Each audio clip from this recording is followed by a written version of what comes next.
Alrighty. Good morning, good afternoon, good evening, and good night, wherever you are in this most beautiful world.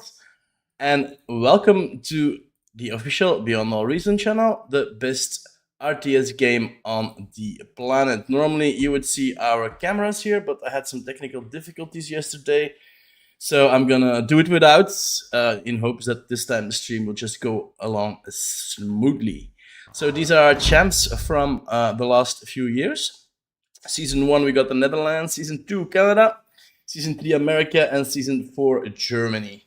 Our contestants for today are the United States of America, with Zhao, Akumar, Sheep, Hook, Gobby, and Goopy, and Legion Abuse.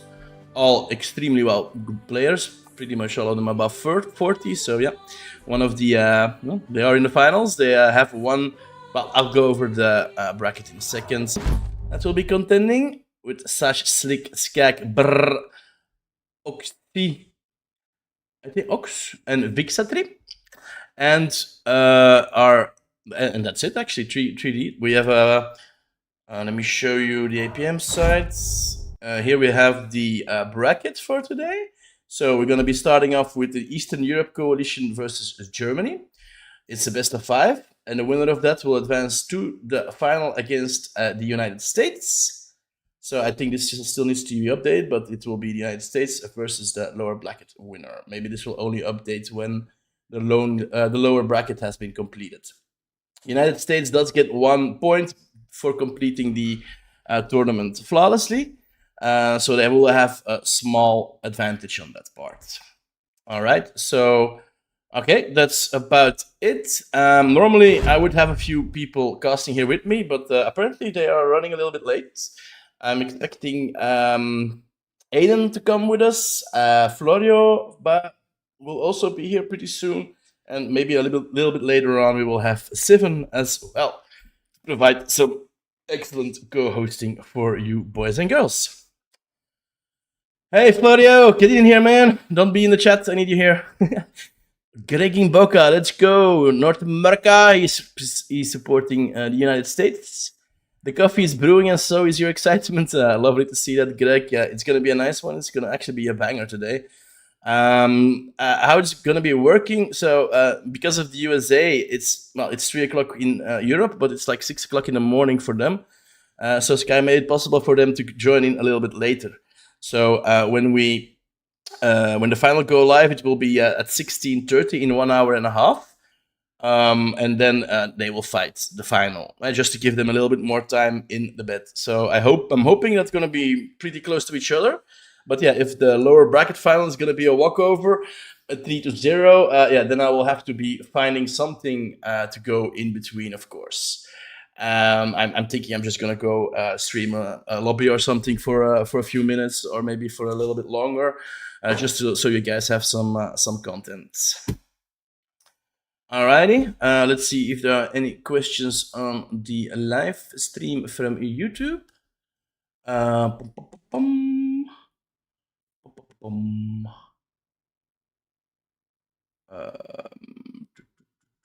How do I do this? I go to channel, and then here we have the chats. Okay, 15 of you on YouTube already, but I don't see any questions yet. So okay, that's good. And then let's switch over to the game and start finding these guys. Go to game scene, Nation Wars, Eastern Europe versus Germany. Let's head into the spectator, and it looks like the players are still gathering, so we do have a little bit of time to film. Maybe we can take a look at today's maps while we wait. Let me put that up for you, boys and girls. Info. Here are the maps. Switch the scene.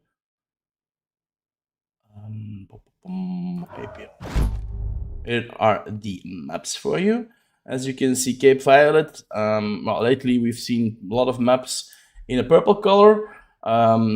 For some reason, it is a map that tends to go longer. We've seen 2 games of it yesterday going over 40 minutes. So yeah, is a large naval part here, bottom and top lane. In the middle, only T1 naval came cross, so it's a little bit divided. So yeah, it's usually a choice to go all in on the water or all in on the land and try to push through the middle. We've seen both things happening yesterday. Then we got a dig site, map created by Moose and Icequick, with an interesting feature here in the middle with a 10.4 max that can be kept. So usually we see commanders rushing to get that one because, yeah, that is worth, I think, 5 or 6 of the other normal maxes. Also a nicely purple map. And then we got Eternal Consequences with the roof-shaped comet impact there in the middle, with also higher value maxes in there. And a lot of and a little bit of reclaim in there as well. So also a map where you can see a lot of fighting going on early on to cap the middle. And then we got Possum Dam, a little bit of a classic map. We were expecting not to see that many of the. We were expecting not to see that many occurrences of that map. Apparently, we have been mistaken on that one, the co-casters. It's been played quite a bit. There are all of these middle mixes on the dam itself are high value mixes, while the other ones on land and in the water are a little bit less. So you're going to be seeing, for example, what the Netherlands was doing pretty much every time, spawning with all of their commanders there in the middle, trying to cap all of the mixes as soon as they can. And then we got Mariposa, a very classical map, also a 1v1 map. Again, a naval part, which usually sometimes, more often than not, is a bit ignored in the beginning, just used to cap units. But yeah, of course, if you can get some ships here in the backline, all of these bases can be shut down if you choose to do so. And we got Tabula Remake, a little bit more of a classical one. Don't thought that many occurrences of it yesterday, so a little bit less popular map, I think. And then the Gold Place, a map excellent for sneaky tactics. These hills on the sides are passable by bots and also have a lot of indentations where you can hide units in from the radar. So and also the middle naval part is sometimes also used to get a lot of naval plays in. And usually also the air by the end of the game can be ending, like pretty much on every map. Alrighty, those are the maps. The tournament is organized by Sky and I think Six as well. So yeah, thank you for doing that, boys and girls. If you are interested in organizing a tournament, it's actually amazingly easy, made possible by the APM clan. So you just have to register, and then people can sign up. You have plenty of options here, and there's even leaderboards and stuff like that. So yeah, the people are slowly trickling in. We got 5 players in the lobby now, so we're gonna have to wait just a little bit more, and then yeah, it is for me hoping that soon my co-hosts will be joining. I'm hoping that will be pretty soon. Okay, let's just switch over to the lobby, I guess, because I don't really have anything to show you besides maybe the champs one more time. So we have a possibility of Germany winning again and America winning again. European coalition would be the first time. The Eastern European coalition would be the first time that they win. Alrighty, let's go over to game scene. Hoppa. So here we are. We got a few Germans in and a few European coalition guys. Sash, Slick, and Sky are in. Blossom, Random, and Revan are in as well. But it looks like people are running a little bit late. Let me check if we got some questions. Yeah, explanation more bracket. Indeed, you can see the bracket, a link to the APM website. Yeah, that's true. Lost to Germany, but they get a rematch today. They can try it again. Tenderen they're gonna turn around? Yeah, possibly Tenderen. We will see. We will see. Looks like our YouTube stream is also going. How did the last one end? Was watching when the stream died. Yeah, I had some technical issues and I couldn't get the YouTube up and running again. So now I'm going with a lot less options. It was my OBS. Sometimes it just starts fucking up. But yeah, that's what happened yesterday. And thank you for being here, Alexander. Jimmy Halic.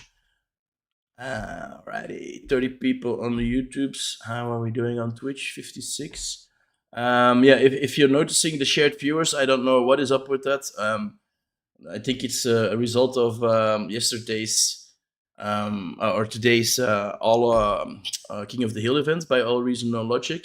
I don't know why it says shared viewers because, well, we're streaming both something else. But in any case, this is yeah, we have to deal with this. I don't know how to turn it off. I've never done it. I've been looking for it, but apparently it's something that doesn't really. It's a new feature in Twitch, and apparently it's not really that easy to turn off. At least I can't. I think the one who initiated has to do that. I've been pinging a lot of people to try to get that gone, but yeah. Let me ping again.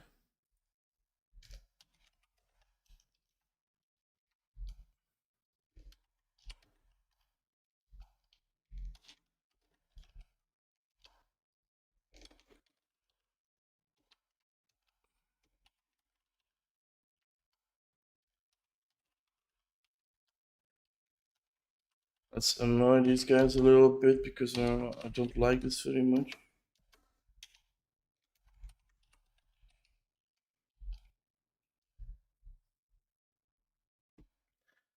Alrighty, so 3 versus 3. It's a 4 versus 4 format, so we still have to wait a little bit for the final guys to arrive in the lobby.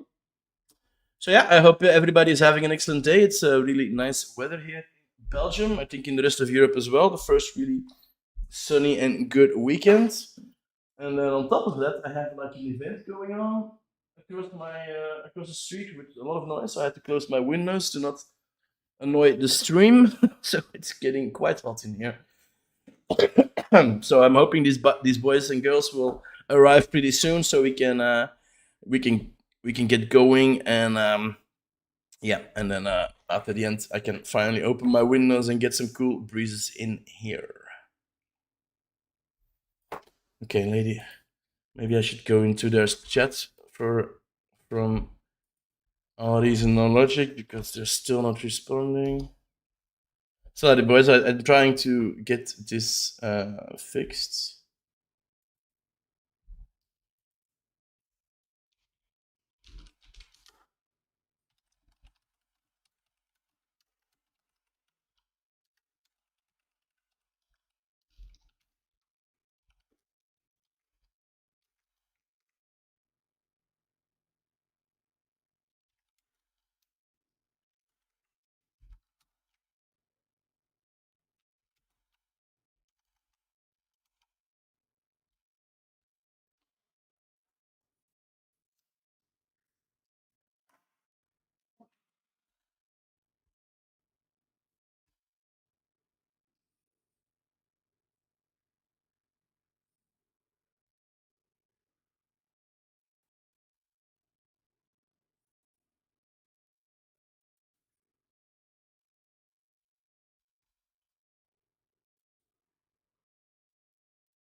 Okay, I'm thinking it's okay now. Let me try to refresh. It's still doing the shared viewer thing. I have no idea what's going on here. Anyway, it looks like they have started to kick ban stuff. So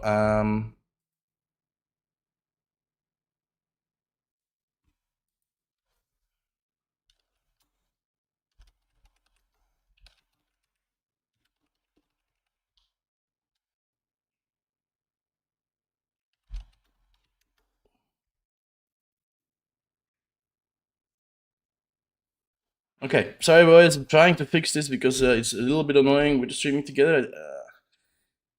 Since it's not really doing that, I'm happy already that the chat isn't together. But anyway, so let's focus on the bans and picks. Looks like they banned Cape Violet. That is the only one. I know, banned Tabula. So Germany seems to have banned Tabula, and then the EU has banned Cape Violet.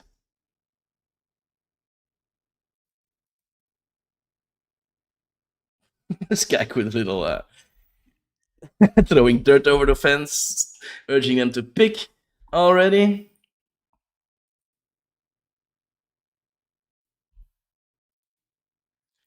No, I haven't muted Discord actually, Florio. I think so. I don't. I can't hear you anyway. Oh yeah, it is. I'm sorry. Here we go, Florio. You can unmute if you want. I'm sorry, I didn't notice you getting in. Hey.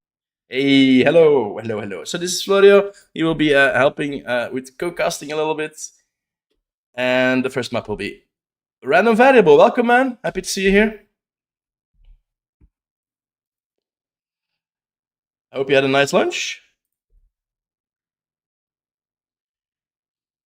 Well, I guess he has. Alrighty, so for 6 out of 7 people, 7 out of 8 people already, we're waiting for Ruin Barn to get ready, and then we can get going on the first game of the night.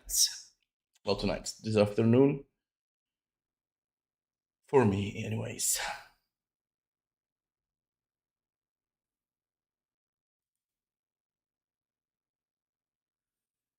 And they are joining, so let's jump in.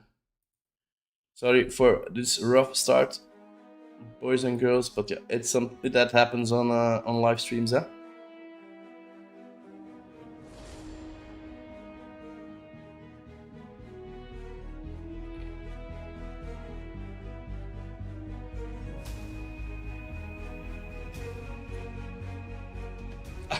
And I think we managed to turn off the streaming together thing, so that's good. Welcome, Commander. We've actually seen quite a lot of this map so far.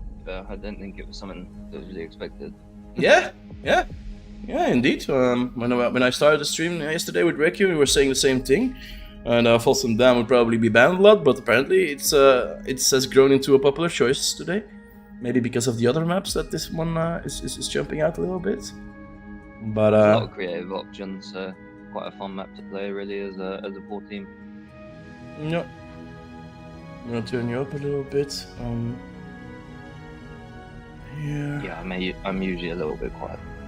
Let's put you on 150% so that the people can hear you. If you don't hear Florio enough, let me know Twitch chat and then or YouTube chat, and I will turn him up a little bit more. Okay. I'm not used to working with the time delay. It sets me off. That's all right. So a weird. I wasn't expecting. Oh no, wait. The third guy still has to choose a position. There we go. He's going for the middle. So it's fairly similar setup really. 2 commanders spawning in the middle for both teams. We have Blossom in the north, and then Leo spawning in the back. Whereas we have Slick spawning in the south, and then Ruin Bar in the north. I think maybe Blossom and Ruin Bar both prioritizing C, or even they've drawn lines for paths as well. So I don't know whether they'll be Blossom making a land lab first. Don't know what his plan is there. Yeah, that's a weird walk. Starting with 1 mix and then the 2, and then only then the 3 mixes for where you usually start. But okay. You'd think usually spawning there, if it was a 1 mix, you'd start in the C and focus, or hover or something. I don't know. Yeah, maybe. We'll see in a few seconds when these guys are getting on the way. Leo and X Factor still have to ready up. If you hear me saying X Factor, by the way, that's the blue player. Battle started. He has renamed XFL. Right. Yes, X Factor. So Random Variable immediately going for the lab, while his comrades will probably have their sliders down and providing him with the energy that he needs. And we see something similar on the other side with Skag and Sash. Yeah, both going for the Armbot labs. I'm curious what these two commanders near the sea again. A very mirrored start. Resbot even in the middle. Tick start. Oh, that wasn't. Due to the That was a strong tick, winning Yeah. that fight with almost no HP, well, with not that much as HP lost. But now it's These getting three chased away. ticks, yeah, gonna win here, and the Resbot's gonna have to run as well. So blue team are gonna be able to start getting it. Blossom going for a sea lab, and also Ruin Bar. So Yep. they are focusing the sea with the one mech start. Yep. Immediately going for the constructor unit first. Yeah, Blossom also a little bit of a greedy start with the constructor first. So they seem to be hell-bent on capping most of the sea mechs as fast as they can. See, red team are focusing a lot more on build power, you know, getting those nanos up. They've only got one Centurion because of this. Whereas the blue team, they've decided to go for the nano a little later. They've not got two. And then, as a result, they've got 3 Centurions now. Yeah, that's gonna give them an advantage. Yeah. They also don't have a commander yet in the front, while random variable is a little bit ahead on that front. So I think Germany is in a better position to cap the middle here. Yeah, blue team has just been more efficient with those early Centurions and the ticks as well, meaning that their Rosebot's just been able to start sweeping all this up. And we can see that already in the metal produced. They're like 400 metal ahead, 500 metal ahead already. Now it's equalized, 2 cents versus 2 cents. Similar HP as well. They really need to get... Alright. Oh, it's a little bit of a sharing of the commander there in the middle. Skak getting both commanders. Yeah, I feel like it would be better for each commander, each player, sorry, to have one commander, one Centurion, and just have a bit more targeted micro with this. It's so important. Obviously, Sashkarin's focusing on the lab and whatnot, but he's just got Centurions on a bit anyway. Yeah, Skak has a little advantage here. He has 2 commanders to repair those cents. And that makes him win 1. Oh, and now he starts using the commander. Random has to be careful. Sens do quite a bit of damage on commanders. We expect all these players to be pretty on point with these temp micro as well, so walking that commander into temp range, especially if they're low, they're almost guaranteed death, so we don't want to see that happening. Some Rockos are trying to do something. Random with a D-gun, but that's not going. Ruin Bar with a sneaky sub, early sub. He probably can get those mexes down. He already got that constructor, so there's no anti-sub capability on the other side, so that's going to be a problem for... Slick looks like he might be in a bit of trouble with these rovers getting through in the south. There is now an LOT, but I think a lot of them will still get through. Yeah, that is quite a bit rovers there in his backline.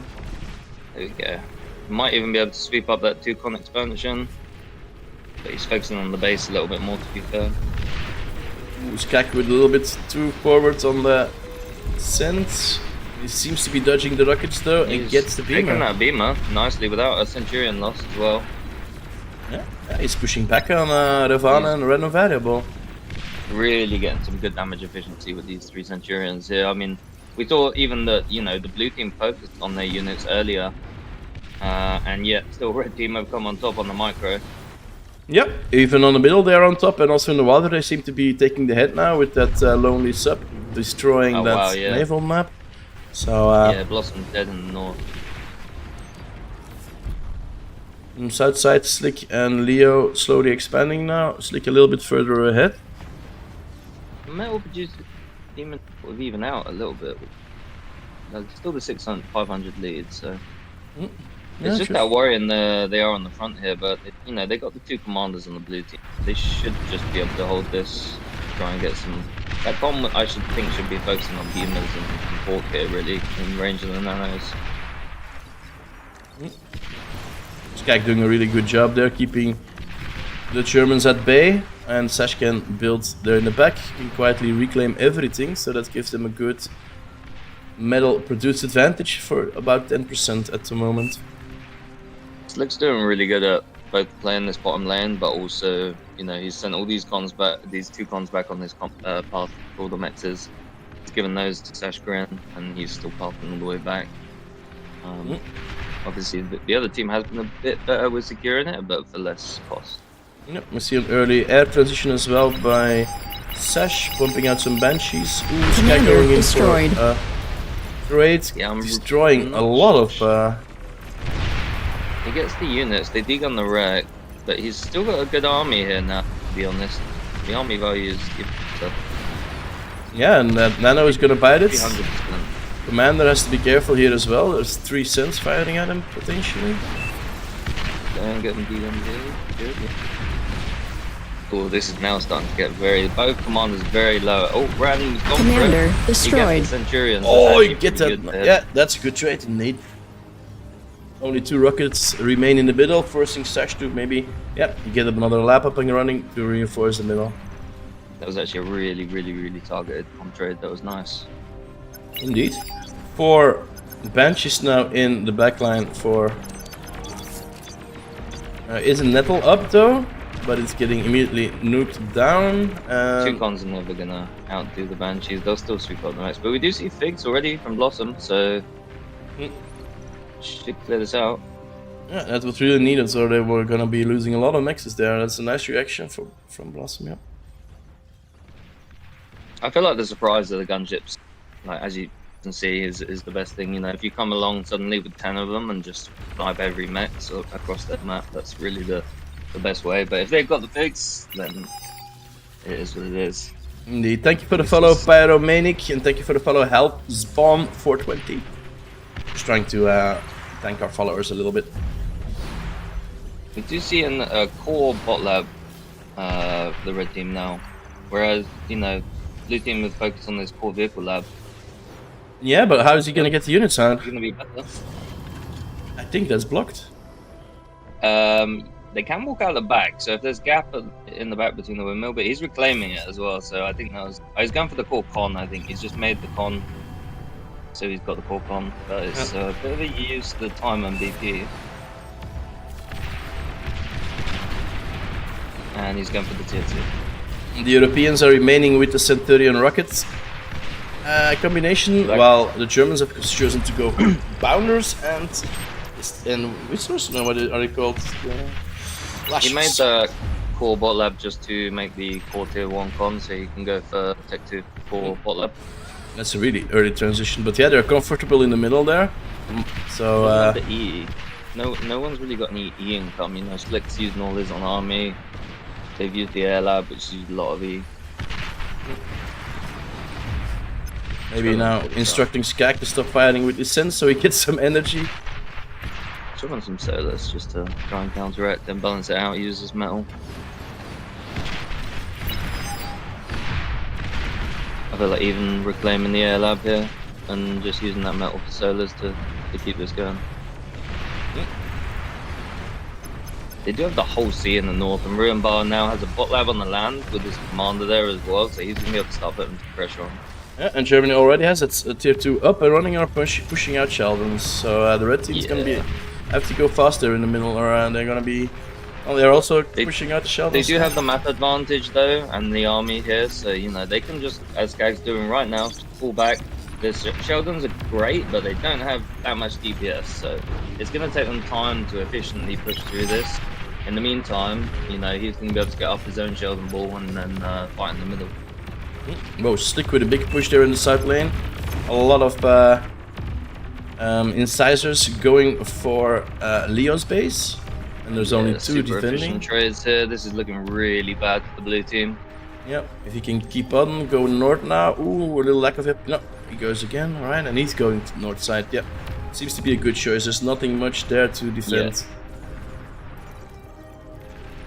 Yeah, we see, you know, no shurikens yet as well to stop this. So, you know, Blossom's getting pressured by Ruin Bar, so he's not really able to help out.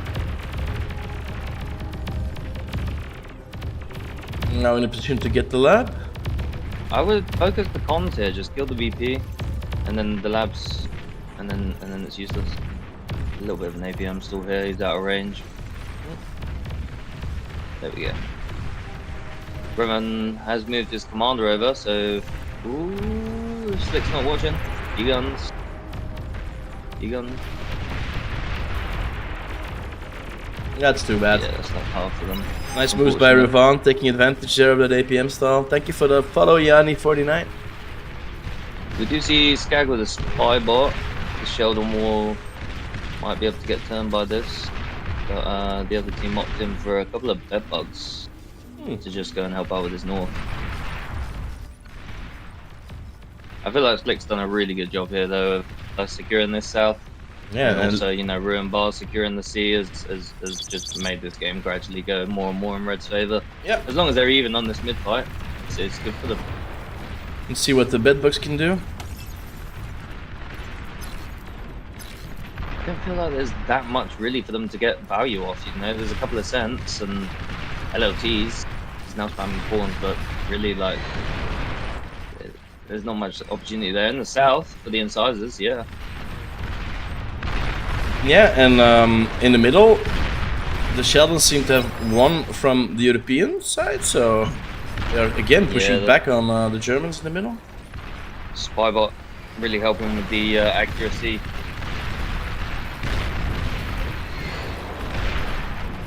He's just wiggling this bedbug around, just wasting Sheldon's time. It's actually really nice. Look at it go. Oh, finally eats a few shots. Yeah, had a good little dog. Oh, we're gonna be seeing a drop on those bedbugs. This problem in the north though hasn't they've not been able to stop it. So now we got pawns going through, killing all of the mexes, wins, cons. It's not looking good for the German team right now. Yeah, not at all.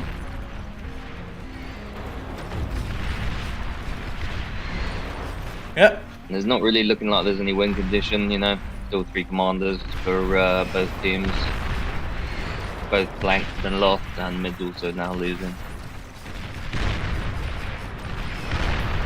And we see the resign. That was to be expected there.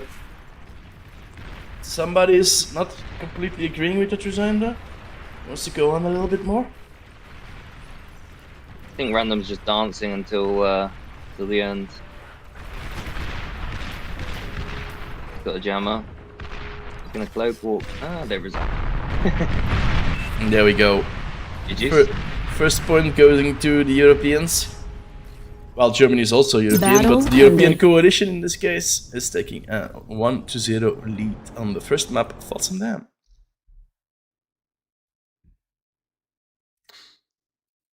How is our YouTube doing? Yes, Pally, that's correct. Oh, hey, Smokey, welcome back. Yeah, Leo did really well there indeed. Also on the top side, Ruined Bar also doing very well, I think. And yeah, Slick opening up with major damage with those incisor push on the side lane. Northeast side, yeah, on the bottom lane. Okay, I'm gonna be grabbing a drink. I'll be right back.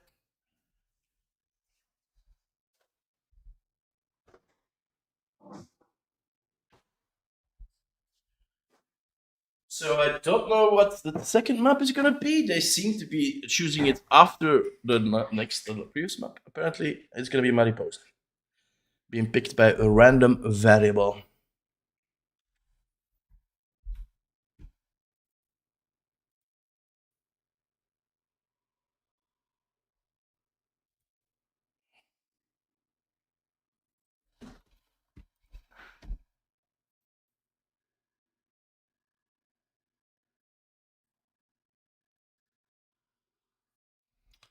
So, Mariposa, maybe I can show you the map a little bit bigger while we wait for these guys to get ready. Let's go to the maps, Mariposa, and then switch the scene. A lot of Mariposa as well. I really like this map, to be fair. Yeah, it's a fun one. Yep. It's varied, A lot of different build options, focuses. Got the sea and the land, the mid. I think it's for the mechs variants and everything. It's just a really well balanced map. Sort of makes teams be able to, or have to, focus on multiple areas. They're all equally as important. Yeah, indeed. A lot of different ways to go at it. Either not really a clear bot or vehicle map, with that large portion in the middle being more preferable for bots, but the green part of the map more preferable for vehicles. So yeah, maybe a combination. a vehicle to quickly expand the mechs expansions to get more mechs quickly, and then bots to Not fight only in the that, you middle. know, the resources are all focused, tend to be, you know, in these team games focused into one area. So with a map like this where you have the land and the water, and then you obviously have the focus of the middle because the mechs are better there as well. You know, it forces the teams to sort of split their focus in the early game. You see builds starting in the sea and then expanding on the land, or starting on the land and expanding on the sea. There's a lot of variation, and they equally have a lot of impact. You know, they can be played as equal. So it's really interesting to see what people come up with. Yeah, something that I've seen be done in Friday's Fight Night, where the Mariposa is also a map, is somebody going with amphibious, so not really going into the water, but still pushing out an amphibious constructor with a vehicle lab to cap the mixes in the water. Yeah. So you don't really need to go naval, but yeah, we'll It's see. that consistent trade-off, though. If you do the amphibious con and your enemy has started with their commander in the sea, gone say 2 cons and a sub or something like that, and then walk to the land, then you're going to really struggle with all your sea expansion because you've not got a can sub, and you're just going to get you know, it's really the payoff of what you decide. Yeah, that's completely true. But we do see 2 commanders in the water. Blossom for the Germans and Skag for the EEC. They seem to have both starting with a naval start. So that's interesting. It's the first time I see that. Last games yesterday on Mariposa, everybody started on land. Did expand into the water as well, but just temporarily for a few constructor units, and then just immediately going back into the lands part of the map. Similar idea from both teams here. 3 on land, 1 on sea. Yep. Like we were saying, it's a split focus, and I feel like the one person on the sea can definitely secure all the mechs at least, or secure a lot of mechs, and sort of spend as little as possible, while the land guys focus on securing the mid. Greg, Mr. Shadow, your voices are not equalized. Can you turn up Florio some more to match yours? I either have you too loud and can hear him clearly, or you perfect but can't hear him as well. Okay, so then I'll turn up Florio a little bit more. Let's put you on 200%, so that's 50% more than now.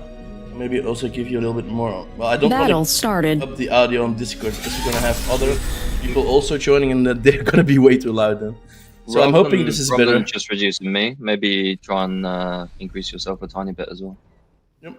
I think it's better right now. Let me know, chat, if this is better, or if I have to turn up Florio or turn me down. Just let me know. Thank you. Alright, so we see, starting off here, the red team in the south, we've got Slick with the bot lab, core bots, Sashkarin and Ruinbar, sort of providing that early eco, capping mechs. And we see similar build for the blue team in the north, but we see X Factor going for the armed vehicle lab. I think that's a wise choice for the macro player. X Factor is well known for being an excellent macro player. There is an incredible amount of reclaim on this map, though. So, you know, Slick, he's got 2 res bots out straight away. That is going to be a big boost. And then Dashkarin now, a little bit later after the 3 mechs all wind, is going to go for an armed vehicle in the south. I believe the blue team will probably just walk the other 2 commanders. They look like they're going to walk mechs, LLT, and just have this 1 armed vehicle lab pumping. They've already got 2 nanos up, so it looks like that's what they're going to do. Yeah, and indeed, Slick with 4 res bots out. The other team only has a vehicle and a naval lab, so they don't have access to res bots. So that gives the opportunity for Slick to get all of those trees. Yeah, this reclaim's pretty big. But you know, we see the economy is pretty even, so it hasn't seemed to make much of a difference. The blue team are focusing on the 1 lab with centralized BP. So these other 2 commanders are just expanding and making eco. Yep, and 2 lonely rovers diving in there. Yeah, this is that early sort of situation. The Grunt can't make enough of them, spread them around enough to stop all of the rovers getting in. Yeah, that's 2 mixes that he gets. With a little bit more APM, he could have gotten all 3, I think. And now they are getting a lot of his own. Yeah, Dash's got his own rovers. I like the idea. Man, I don't know what Skag's got right now. All of the sea has been shared to Sash. I don't know if they're gonna share the land. Yeah, Skag has nothing to do at the moment. He has no units, so there we go. See the 6 rovers. rovers for Skag. And he'll probably share the land.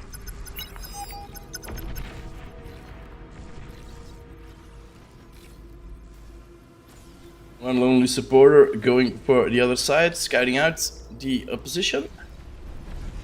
And more supporters getting pushed out by Blossom. It looks like he really wants to get a hold of the water lane. Yeah, I think he, these are scout the unit. They're 100 metal, but they're still scout sort of thing. So they're just going to see what's going on, maybe try and get some titles or whatever. But Dash now also responding by making his own. He's seen it on the radar, so he knows that they're supported. Yeah, the Germans are a lot quicker with expanding on the navy, already with 3 expanding mixes. Not so much on the other side. Also on land, it looks like the European coalition is expanding it just a little bit faster. Now putting pressure with some rovers. Skag handling all of the APM on the offensive side. Red team are sharing like a lot of different units and structures and eco, and sort of mixing it up a lot. It's I don't know whether that's intentional or whether it's sort of reactionary, but blue team seem a little bit more organized from that in their setup. Leo and Ruin Bar really close to each other. Ruin going for the Deegan on that LLT. Thank you for the follow. Reach him at Bellum. Good trade for the Blitz from X Factor in the north as well. He's really getting stacked some army value here with these Blitzball. I feel like he's probably just gonna look to run through, to be honest. Yep. We also see Random Variable in the south as a good pick army, but there's a lot of units coming from the red team on the south and a lot blue team on the north, so we'll see how this plays out. No worries, Greg. Thank you for shouting it out and let me know. It's pretty important, huh? Ooh, and throwing a subscription in there as well. Thank you, Regim at Vellum. We appreciate it. Our 20th subscriber of the channel. Thank you very much. Ooh, nice D-gun. Yeah, Ruin Bar was just completely forgotten about those blitzes and just left them there. And the Random Variable had an easy dig in there. He's blitzing in the south though from Skag. Might be able to get something nice. There's a lot of units responding, to be fair, but 6 and rovers. Yeah, Blitz is trying to get through. There's also Roccos coming out of Random Variable's lab, which isn't ideal. There we go, 5 pawns. We got Blossom with all of those supporters cleaning up now the naval part of... but yeah, no possibility to get them access, but they can jump on these constructors if they are fast enough. He's making an urchin though to counter. These Blitz from Leo in the south as well are doing really good at just sort of sweeping these mexes, dodging all the units. There's even a gap on the walls here, so he's going to run through, get 2 more mechs, potentially even 4th on. If he keeps going, they'll go back. He wants that mine layer apparently. He wants it, yeah. But then he runs into a quite sustainable force of blitzes, and I think he's going to get cleaned up there. If he runs even these 2 out, he'll sweep up these mexes. And it's just APM, tickling as well. Yeah, and Blossom is through there. He's going with the supporters for the main base, but he's faced by 2 urchins here, so I don't think those supporters are going to be able to do that much here, but we'll see. Maybe they can just scoot around, go for the energy production. There's quite a few titles that he can cap there. Blossom's making a lot of supporters. He's managed to get through in the south as well, so he might be able to jump on these titles because he's just sort of dodged those torpedo launchers, which is actually really good, but it's a lot of value. Yeah, for just the supporters getting all of that E, that's big for them. It's gonna be hurting the Germans, the European coalition a little bit. And yeah, as you can see, the naval side is pretty much completely being kept by Blossom now. The unfortunate thing is, they can't really, well, they can't kill mexes, so it would be nice to have seen sort of a sub from Blossom a little bit earlier, just to go down this right side and start clearing everything out. Big fight on the south from Random Variable and Skag. He's got a lot of blitz running straight for their base. Previous names from Ruin Bar, I can check that for you guys if you want. Brr. Grumpy? Gamer Chat, Grumpy, yep. it'll be He has a lot of Grumpy, names. yeah. It's Grumpy. See, Slick's got a nice army value here now. Has he read this? He's reclaiming, but I didn't see if he's. Yeah, some of these blitz are res, so he's got a solid army now that's sort of trying pressure. But I mean, X-Factor's commander's in the middle, so there's not much you can do with it. Do you see Leo and Ruin Bar com trading in the middle? Slick's there to back it Commander up. destroyed. Ooh. Duo comes there. It is the losers bracket final Volshock. I'm gonna have to say Grumpy now because I can't put him. We see X Factor running these blitz through the middle, killing these LLTs. All of these mexes are free now as well. Hopefully he sweeps them. Yep. Slick like Vic trying to respond, but it's gonna be a bit late. Interesting mex position there in the south. We got 6 mexes for 3 mex spots. The ego's really balanced out as well. We now see red team with the metal advantage. That's surprising. DP is looking good for them a little bit as well, and they've also got the army value advantage at 50%. Sorry. Also air transition, but no units being produced just yet. But the lab is ready. On the other side, the transition into the air has been a little bit more sustained. You see a nice amount of banshees out and a large big advantage, you know. So I don't think the red team's really going to be able to respond to this because there's so many figs up. Any of their figs that they're going to make are going to get sniped really efficiently. So these banshees, unless there's sufficient AA, are going to be able to do good old pawn AA. All you need is pawns. You don't need AA. Get loads of pawns.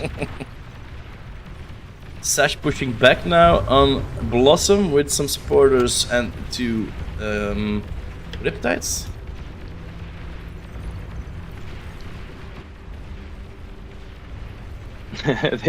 This con in the south from Sashgrin's looking to patch up this wall. I hope he does it quick. He's got to turn around.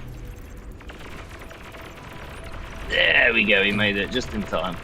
Yeah, that's gonna put a random variable shooting a wall for a while to get through. Shut the wall. Shut the wall, yeah. If he's watching, he'll get through. There we go. Yeah, he's true. But there is a response there, some chainers and some medium tanks. Yeah, that should get cleaned up without too much damage. The red team's got like a really big army value advantage now. How does that look? Oh, he closed. Commander destroyed. And then also, you know, Grumpy in the middle's got Janus. We see Slick with a nice army as well. Looking pretty even right now, to be honest. In the sea, we got Slick's got these 2 subs here as well to deal with Blossom's navy, which are just going to be able to free trade 100% efficiently against the frigates. Yep, he has to turn back there. He's gonna lose those. On the other side, the Riptides are a little bit AFK here, but yeah, they have been met with quite a few Riptides from Blossom as well, so he should be able to recap that his advantage there on the naval side. But he does need some anti-sub capabilities on the other side of the water.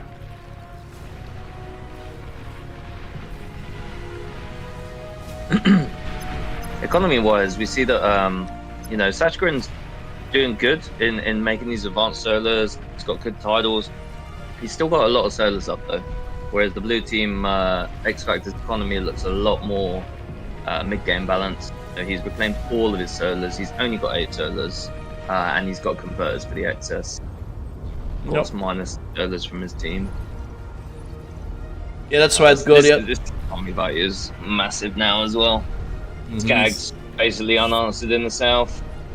Grumpy's drawing everything in the mid, and then Slick's waiting with a lot of sort of raiding mobility units, waiting for that gap. Basically, Slick is to just run through and ignore his sort of lane where X Factor's made about 100 LLPs, so he knows he doesn't have to worry. And really pushing some pressure on the other side now. The Germans are doing well at the moment here, yeah. In a good position. It's really looking even for both teams. I would say, in fact, army value-wise, the red team are looking a lot stronger. They're really going to be able to put on pressure now. Hopefully, we don't see a tier 2 from the blue team. That would really just finish them off here. They need to just be pumping out army as much as possible, but they don't really have the resources for it. I feel like Blossom's maybe overspending in the sea. He's got like 3 destroyers now. He's got 4K, 5K in ships. Whereas the red team, they've got some frigates to hold it off. Yeah, and also two naval labs. He apparently forgot to eat his own naval lab at the home, but maybe he wants to keep it to reinforce the other side of the navy still. But yeah, that's quite impressive number of ships there waiting for Sashka. I think blue team are also overspending on air. They're spending a lot on just making pigs at the bottom or do anything anyway. So just cut that pig production, cap it, and focus on your land. Yep, and Slick seems to be pushing now on the Revan. He's pretty close to the main base of the Germans, so this is gonna be hard. He's getting help from Ruin Bar, but now he's leaving his partner alone and just retreating. I feel like in this situation, yeah, the red team are able to. Ruin Bar can move his units sort of south, and Slick will be able to just run around that coastline and raid everything. I think it's looking really strong for red team right now, to be honest. Yep, Skag doing his best to cap the reclaim field. There's quite a bit of metal here, 3k on the floor, putting down some LTs with both of his commanders. It would be nice to see them secure these mechas in the north on the hills, though. The red team can start capping all these hill mechas, and I think that's looking really bad. Now it's a massive wreck build for Skag as well, and he's got the red spots here, and he's pumping a ton more out. So even that might just be the end of the blue team, to be honest. Yeah, Slick after retreating a little bit and having Ruin Bar destroy half of his army, is now back to help his comrade. I think if they both pushed here earlier, here we go. Slick's they would have made some advantages there. He's going now for that sort of coastal run around, but there is mines and granite as well. We don't see Ruin Bar with the unit from the direct as well. Yeah, but Sash has the HP advantage here in the south side. He should be able to clean up with a little bit of focused fire. Should be cleaning up Blossom's ship, opening up maybe a possibility. Now, as well as Skag, like he's just rezzing everything there. He's got how many res bots there? 10 res bots, just rezzing everything.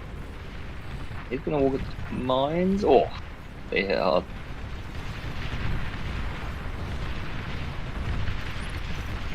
Big fight. I think the blue team noticed that Skag's the main threat now with that army in the south, so they're moving a lot over there. Yeah, and giving the opportunity for Ruin Bar to advance now with his army. I really like the mines though from the blue team and the position they're in as well. They realise that there's a big threat on the floor here, and that any kind of leak through a gap is just going to kill them. So these mines trade so efficiently for their cost. Surprisingly, Slick is moving back, and now he's moving back once more. Indecisive Slick in this battle, because he could cap that naval map here. I think if he stands here on the sides of these cliffs, he can shoot down on that naval map. I think a little bit. He shouldn't be able to with the blitz. I don't think. Oh, there we go. You're right. There you go. They're just in range. Yeah, I thought it might have been just outside. And that's now 2 times we see him retreating and going back to the same spot. Maybe Slick isn't really that awake yet. We're not used to him being so indecisive. Usually he's fairly aggressive and knows what he needs to do. I don't quite understand how the stats are so even still. You see a 3% metal produce difference, even though the red team have, significant amount of the middle. And they don't seem that behind on the sea either, I'm not quite sure what the stats are saying, but the difference now is the army value advantage and the damage value. The red team are on like 250% damage value there. They've got the math, they're trading so efficiently that it's really just getting worse and worse the more the blue team fights. Thank you for the follow, David Haynes, and thank you for the raid. All Reason No Logic. All Reason No Logic do a weekly event the King of the Hill event. Yeah, thank you for the raid once more. We do appreciate it. And Slick's looking for that run-in again. He's going to run into some mines. They're mediums as well, so they do actually hit really hard. But I don't think it's quite enough. Yeah, but most of his army is getting through. Yeah, it's even just the distraction, you know, the reaction from X Factor. And there we go, Skag's got that Reswell army just trolling through. And we see the result. Yep. Nicely done by the EC. I think that was equalizes really, 1-1. really solid pressure from the red team. You know, maintaining that tier 1 pressure constantly was really good. Battle ended. There we go, Skag with that red ball efficiency. And he has the cow. Very present in this game, and here we can see the red player taking the eco lead already from a few minutes into the game and never giving it back. Probably one of the reasons why they were able to win this match. Alright, let's head back over to the lobby.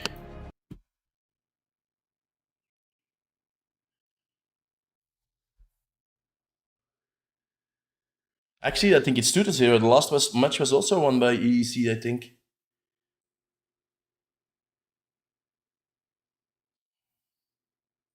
Yeah, I think it's 2-0 right now.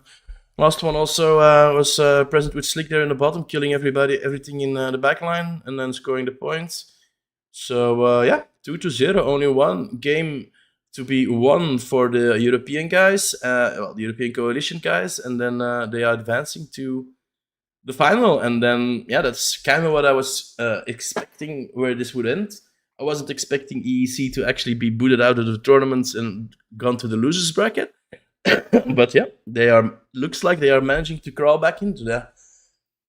They do be facing, if they win, the United States of America with 1 point disadvantage.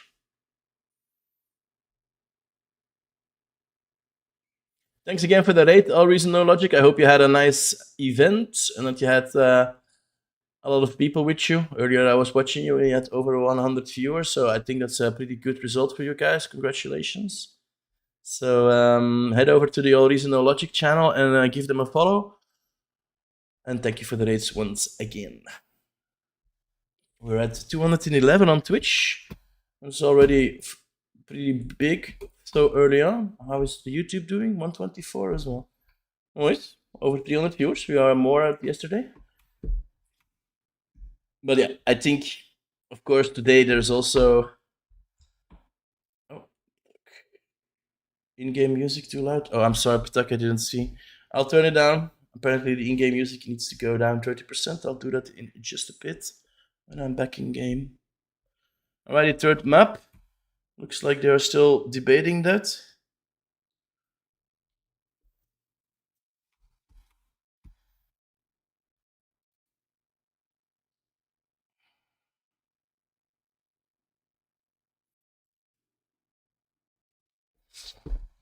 And it also looks like there's a few people watching the replay. Leo, for example, I saw Random Variable doing the same a few ago. But it looks like Leo is analyzing the previous game and looking where they went wrong. I mean, they have the opportunity to do so in the downtime in between, so you know, it's their advantage to do that, see what's going on.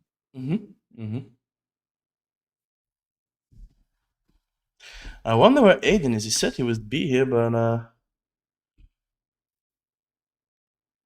no, he's not inside yet. Sivan should be joining us as well. I think she said she would be here in about 5 minutes. And then we got some more voices for you boys and girls for the third game. And then we're probably gonna have to pause a little bit for the finals, which will be happening at 16:30 in 35 minutes. But yeah, maybe the Germans can crawl back from their grave and cap a few points and make this losers bracket a little bit more interesting score-wise. We'll see what they do. I'm sure they've got something in mind. Yeah, they for sure have the EOS for it. But yeah, maybe weren't able to practice, or don't know. But I do know that the European Coalition, we've seen them play a lot lately on small teams. They have been really practicing. So, and it shows. Yeah, I think that Eastern Europe lot are just really strong group of players in general anyway, so they're expected to be in this. Well, we have dual advantage that both teams are European based, so we don't need to switch servers. We can stay on this EU server where they have a nice ping. Yeah, give everyone that nice smooth ping. We don't want no 240. Let's give you guys a little bit quiet here. A little bit of music from the menu. There we go.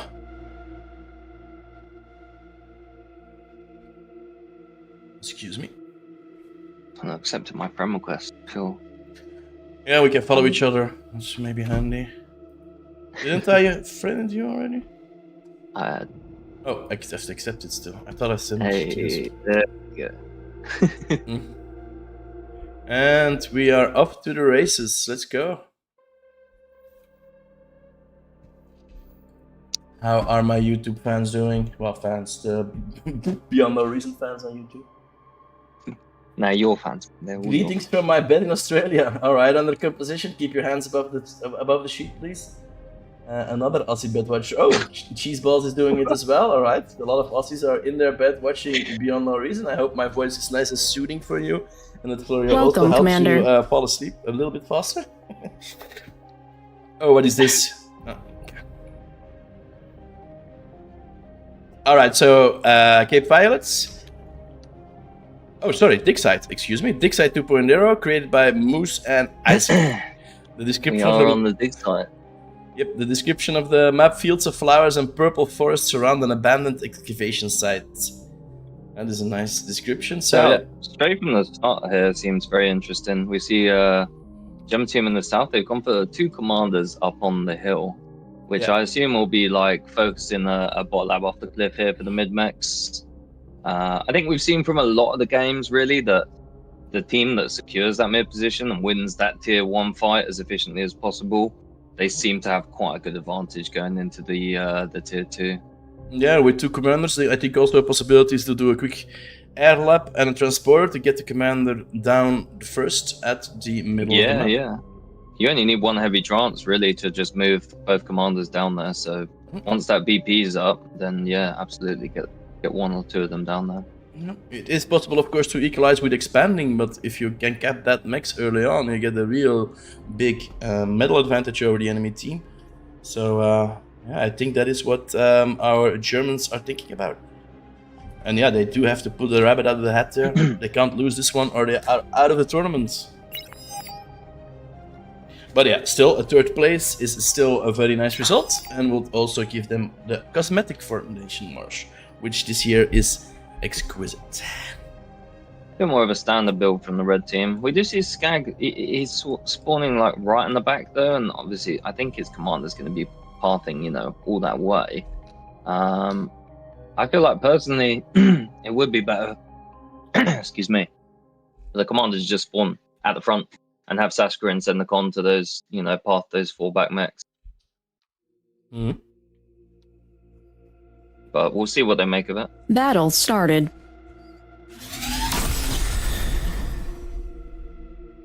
Can we see some cosmetics on this? We do have some champion winners, so I do expect to see some Viking hats. No, Sash doesn't seem to have one.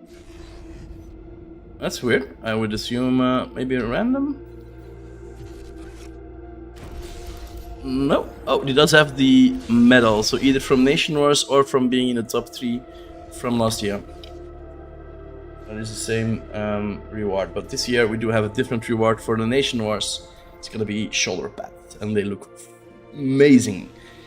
Can't really say the word that I want to say, but it's quite. And apparently we do have that transport going out. Actually, 2 transports going out.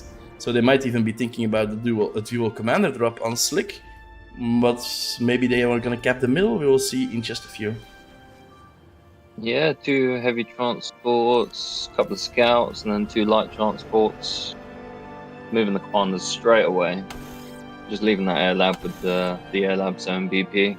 Random is going for the middle, and Blossom is going for the other side. For to harass Slick. Yeah, Blossom's going straight for that hill. I'm curious to see what he's going to do. Maybe like an LLT up on the cliff. I don't know. He's going for just unload microing, I think. Nice scout there. Slick's responding with the nettle.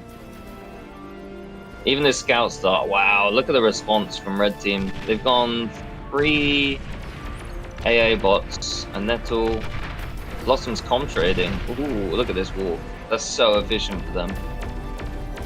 Slick's even much lower because he's got no energy to shoot half the time, so random variable also flying in. Yeah, he's there ready to eat those boat commanders up.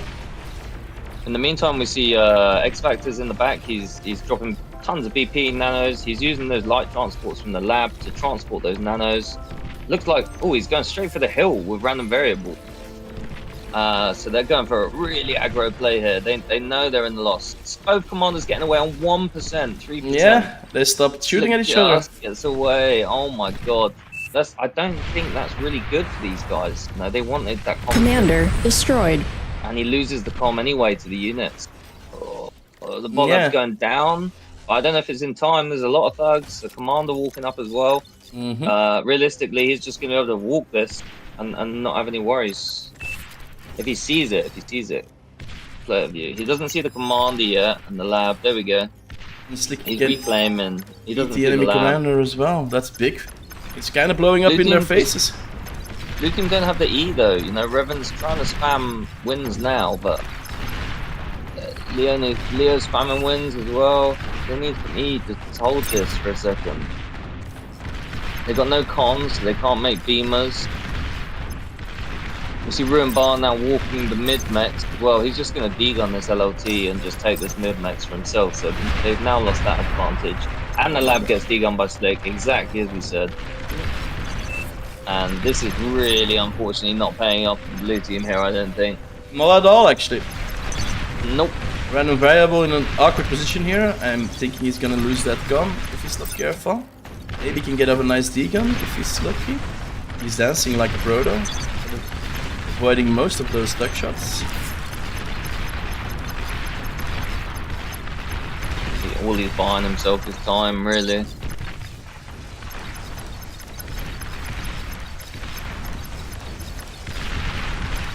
It's amazing how many shots he's avoiding there. He is dodging like most of those shots, to be fair. But he is slowly going down now. Yeah, he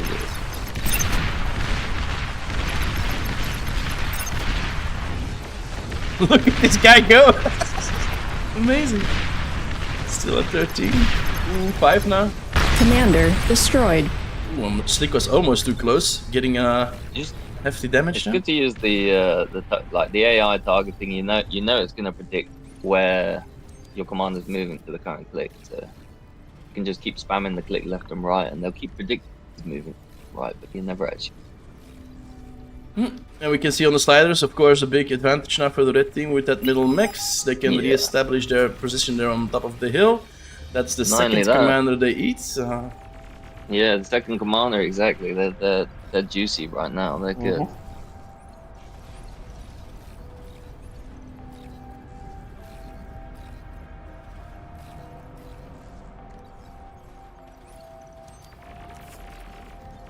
What says about the logo, correct? I'm reusing them from last year. They're actually the logos created, I think, by either Volshock or the guy who made. I think it's Commander Zod who made the widget. So and then last year we could see that the commanders were spawning on their logo as well. It's pretty cool to see. Also a feature that can be added into bar. I think it would be really cool to give our players the option to display their logo on their spawning position. So red team's got a massive army value advantage now. They're just pumping units out and flooding them across the map. I think they know, obviously, from that, whatever went on there in the early game, that they've got an advantage and they're going to push it. We do see the blue team, they've got a good fork up to sort of react. They know they're on the defensive stage, so all their chokes are nicely secured. So I'm not really sure how much value these raiding units get, but we'll see. The EEC also capping most of the map right now. They already, I think, have 60, getting close to 70% of the map for them. And also Skak on the right side, denying them together with... yeah, that's one way to counter affect this middle mix, to cap both sides on the left and the right, but at the moment that's not the case at all, and giving already a 20, close to 30% medal advantage for Team Red. Yeah, Red Team know they've got their advantage here. They're just looking to send out a load of cheap spam units, try and get some raids off, hold that map control. And all they need to do is now macro, add VP, go into nice air, which we see Dashgrid now is prepping a bombing run. And just secure the chokes and hold that air control and eco. That's all they really need to do. Shud is trying to get his army under control, halfway succeeding, but still major damage there on Revan's expansion there on the left side. Right side also getting pressurized now. Tier 2 lab is up for the blue team as well. You know, he's got a Flak Drux, he's got some Salamanders. He's responding efficiently, to be honest. This is what I was saying. Random variable, some nice D-guns on the blitz there as well. Should be okay. Yeah, there's a lot of blitz there. Yeah, nicely done, my random. Thank you for the follow, Rakinichu. Thank you very much. The main concern now is this bombing run that's going to come in. There are flags though, and they did just see the flags. So with the flags on this base, really these tier 1 bombers shouldn't be able to get any value, which is unfortunate for them. But you know they can look for a lot of value elsewhere still. Yeah, can we see random going down here? Ooh, very close to 6%, 1% HP. 8%. 0% again. Yeah, this Commander down. destroyed. Oh, right in the middle of his installation. Commander destroyed. Oh, hey, Steven. And there we go. Commander snipe in the north. There we go. That's it. Those bombers were focused on Leo's commander. I don't know if you saw it in the north there. Battle ended. And that is 3-0 for EEC. They advance to the final. Yeah, really strong play from them. They reacted really nice to that initial comm drop. They got super good efficiency out of it, played off the back of it, and then they even then just saw the comm snipe opportunity as well and took that. They didn't even need it, but it was there. Yeah, well, the initial tactic blew up in their faces for the Germans. That's quite unfortunate. And Sash maybe pretty bummed out after creating 40 bombers and not even being able to use it, but yeah, that happens. Let's look on the graphs. Okay. No, nothing special there, I think. Well, we can see a big difference between red and blue. Even metal and also energy is quite a big difference there. Alrighty, so then we gonna have to, oh shit, yeah, the music. I forgot to turn down the music. Sorry, Patek. Here we go. I'm turning it down all the way down now. So that's it. So if we take a look on the APM website, we can see maybe already the results being entered. APM site, go to the bracket, I'll switch the scene. So, where's my obvious? Here's my obvious. So, here we have it. Eastern Europe coalition advancing over Germany, and we can see them already being upped into the upper bracket. So United States actually has a point here that maybe has to still be updated now, but they do have 1 point advantage because they completed the upper bracket flawlessly. So you can see they won 2-0 for the Netherlands. A little bit more issue with Sweden, lost the point there, but again against Germany 2-0, forcing Germany to the loser brackets, and now they are in the final. The United States for the European coalition. So yeah, they do have to wait a little bit. Apparently. It's going to be starting at 16:30, so that gives us 20 minutes to fill. Sivan, if you are here, maybe it's best if you come in at 16:30 in 20 minutes to provide some commenting on the United States. Florida, you're of course welcome to just stay and hang around, and then we can co-cast with the three of us. Okay, let's see. Okay, next match is at 16:30.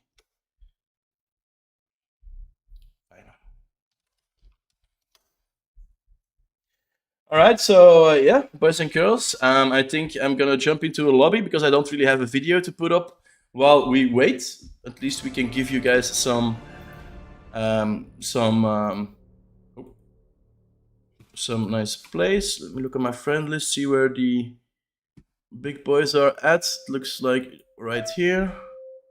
14 minutes. And let's rejoin this. So yeah, I'm just gonna be streaming a lobby at the moment. Just wait for 20 minutes. I can also just put up a screen and give nothing for 15 minutes, but I think it's more interesting to give you guys some actual bar gameplay. Yeah?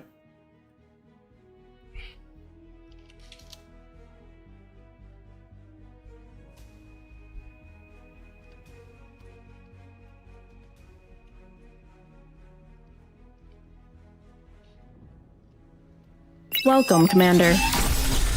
Battle started. Battle paused. Battle resumed.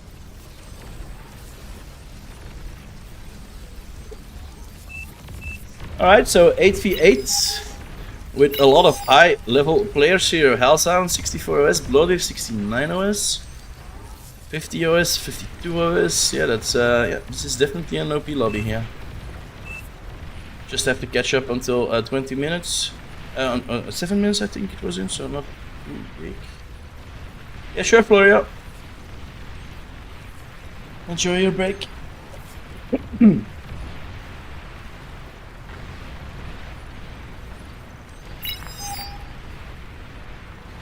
Quite some interesting matches we've seen today, there. But it's kind of a little bit of a walkover there, 3-0.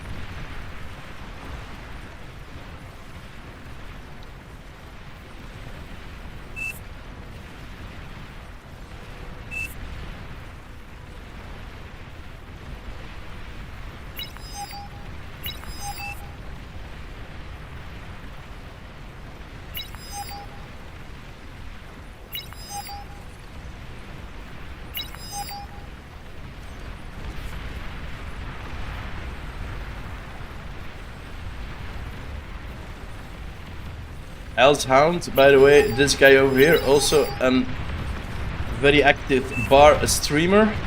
He has a very nice Twitch channel, also streams some other games as well, and also one of the better players lately. He's taking a break from co-casting. He is a regular together with LDM, hosting the bigger tournaments, but yeah, these guys have been going strong for a few months and that they did want to break. So that's why I go over the last few. But you will of course see them back pretty soon. Alright, we're almost caught up. About 2 minutes left. And we can see blue team doing very well there. North side has been pushing back, south side almost pushed back to the base. With some major damage on Insomniker's installation there. And he doesn't want Srika to be eating all of his base, but that's exactly what's happening right now.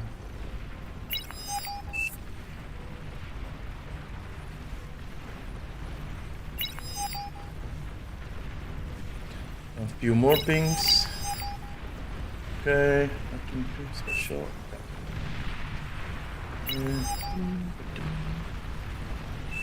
Have we caught up? Almost, I hope. Yes, we have. That's interesting. Sumos. A phalanx on the field apparently. Legion is enabled, it looks like.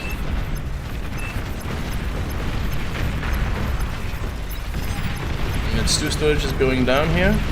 X2. A bit of an issue. Even has tier 3 incinerate. Oh, this is incinerate is maybe tier 2.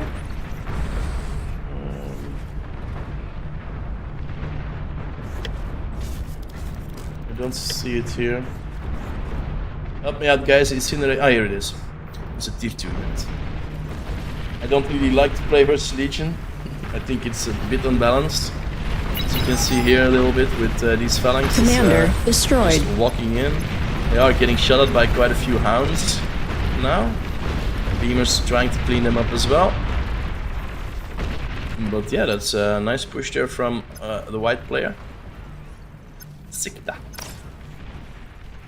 Now blooded as well on the middle with that incinerator. And a few phalanxes of his own. A lot of these players are actually trying out Legion, it looks like. Pretty much all of them actually.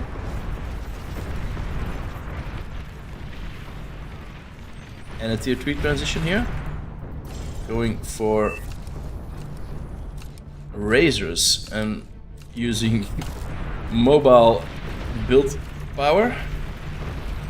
But yeah, what looked like a good position for blue has completely turned around and the red team is now pushing hard on the blue team.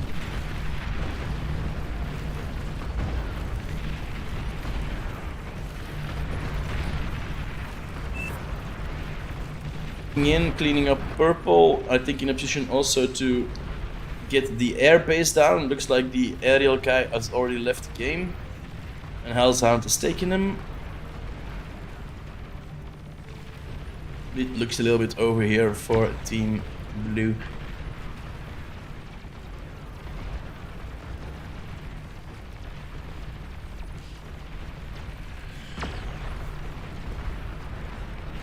Maybe the snipers can do something here. Maybe they can stabilize. Stick to prioritizing to eating the commander. Unfortunately, we don't see the pinch shooting that much since they are getting cleaned up a little bit by Hells, but now they do have free reign and have cover of some E2 bombers.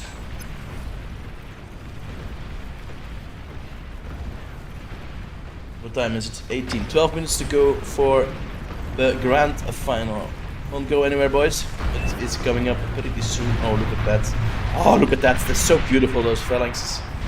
Beaming down rain. A hellfire down below. That's plasma, I think it is. That's my gun. Ray gun? No, it's a ray gun, probably. Opa. Look at that. Just cleaning up everything. Probably going in again for those. I think he should have targeted either this or this stack. He would have gone. He would have gotten more, I think. Maybe with the last pass they can. And not able to fire out the last shot. Commander destroyed. Stikta losing his commander there in the middle. That's unfortunate for him. It's a nice position to cap there. He can have both high valued maxes. Rosetta. These maxes are really important here. I have 10 metal. Commander destroyed. Tier 3 they are making a kill on Hellshound on the top. And that is going to be one of the last things I think we're gonna see in this game. The design vote going off. Most people realizing that it's a Joker. Bar unbalanced. Well, they do have a little bit work on that Legion, I think.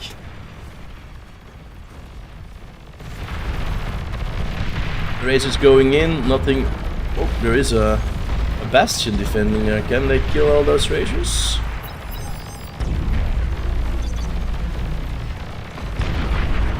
Big kill there. Ah, all the BP as well. And there we go. The vote has passed. Which nation is this, bullet friends? Well, this is all sorts of different nations. We are waiting for the grand final to begin. Battle ended. It's at 16:30 in a few minutes, 10 minutes. I just wanted to show you guys a little bit of bar content before we go.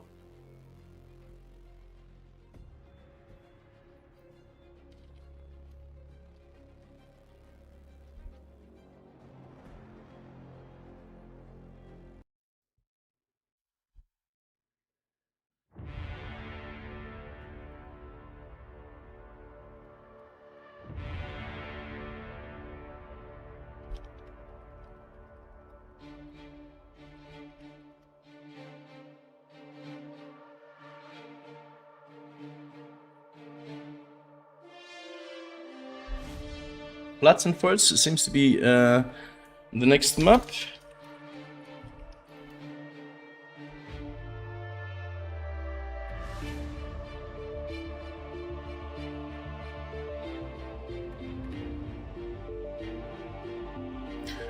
I'm talking to Zeeberg. He might jump in this channel to give us some feedback.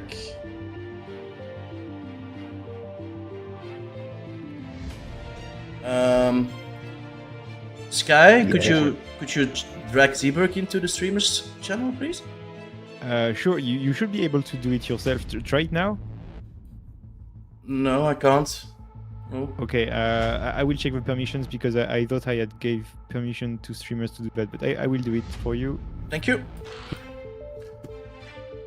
Hello, Zeeberg. Welcome. You wanted to give us some information on upcoming tournaments? Yeah, hey, how are you doing? Been enjoying the stream up until now. It's great games. Yeah. I just want to announce some tournaments that are coming up. We have next week, Sunday, the second edition of the Crucible, hosted by IYC. It's going to be very interesting with easy tax and probably also possibly a ban on gun drops. Oh, So that's cool. going to be cool to see. Okay. We also have in July a second tournament based off of the Arrakis tournament that we had about a month ago.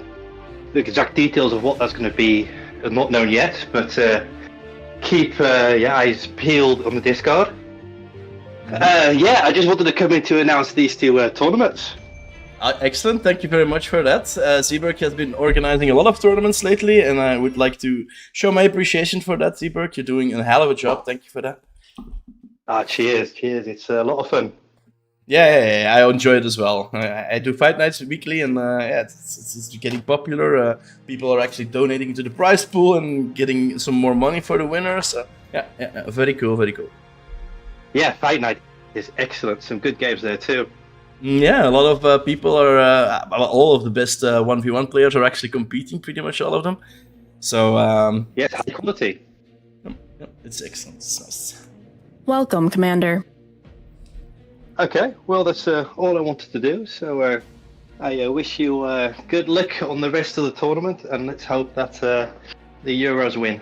Okay, Thank you, Zeeberg. Thanks for jumping in, man. Thank you for Okay. giving that. bye-bye. See ya. Alright, that was Zeeberg, one of the tournament organizers, one of the more active ones actually at the moment, with behind pretty much every tournament. We have 5 minutes left in this game, so we're gonna be watching a few minutes more of this game, and then I'm gonna jump into the lobby for the grand final. I'm hoping I'm not making everybody leave with this. Oh no, it looks like you guys are staying. Thank you very much. Alright, I'm gonna take a small bio break. I'll be back in 37 seconds.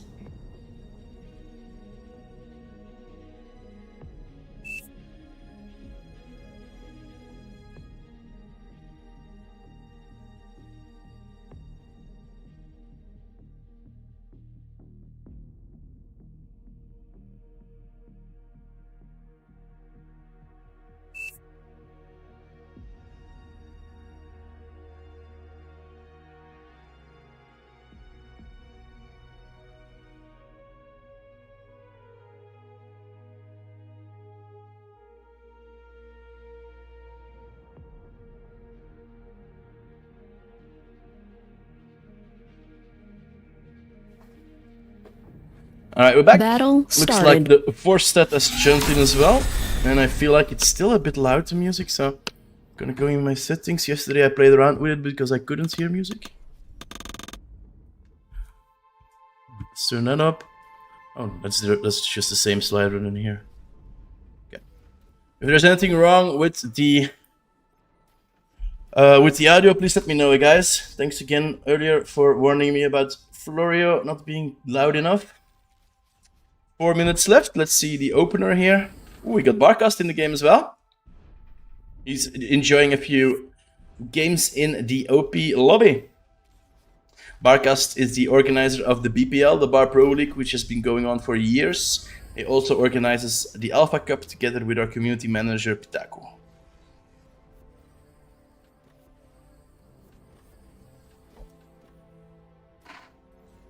And then we got EIC here as well, who is also going to be streaming one of the tournaments soon.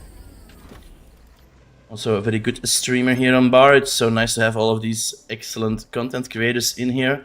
Makes my job a hell of a lot easier.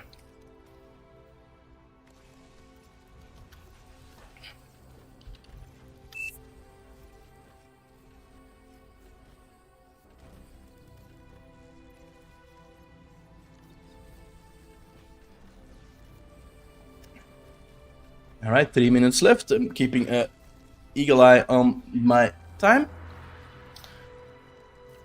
So let's make sure we don't miss anything. Maybe I can take already a little peek in the lobby status. 7 people out of 8, so yeah, I'm gonna be joining that one soon. I hope you enjoyed the few minutes we had in the OP lobby.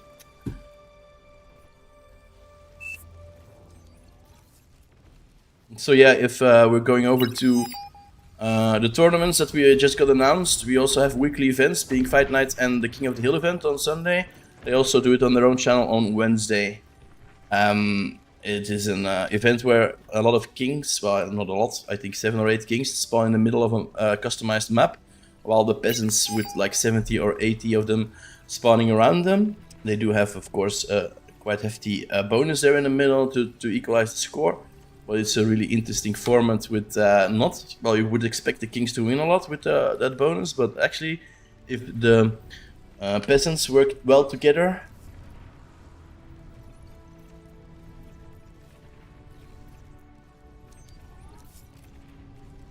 Bye, Otto. Good luck.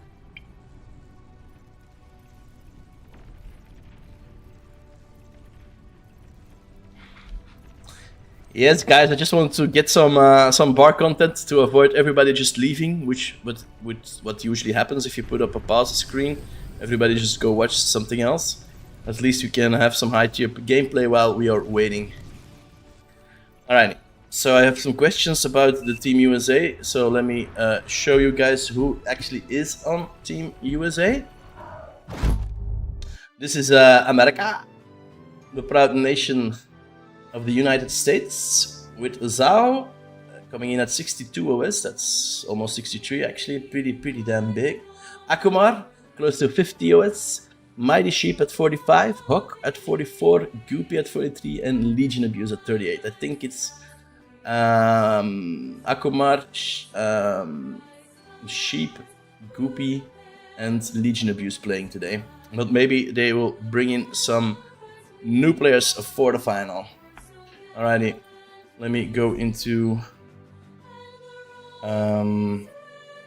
Nation Wars Grand Final lobby. Here we go. I am in the spectators, that's good. Everybody is gathering. Alright, so that is USA, and then if we take a look at the Eastern European coalition of the day, it is a coalition of Belarus, Bulgaria, and Lithuania, with Sash, Slick, Skag, Brr, Ox, and Vixatri. So actually, Brr is Ruin Bar, and then Skag, Sash, and Slick are correct with their names. And then for the USA, we have Akumar, Mighty Sheep, Hook, and Goopy playing. So a little bit of a switch up there. So let's go over to the game scene, and here you go, guys. It's back to Nation Wars. I hope everybody is happy.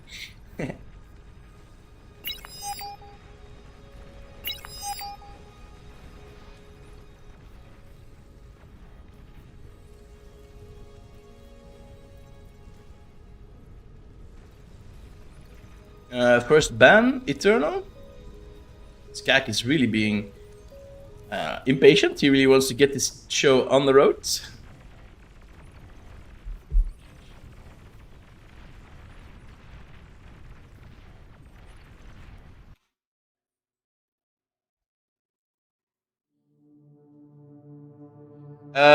Co-casters, if you are here, it is 16:30. The games are about to start. Sivan, Florio, if you are here, please unmute and join me if you can.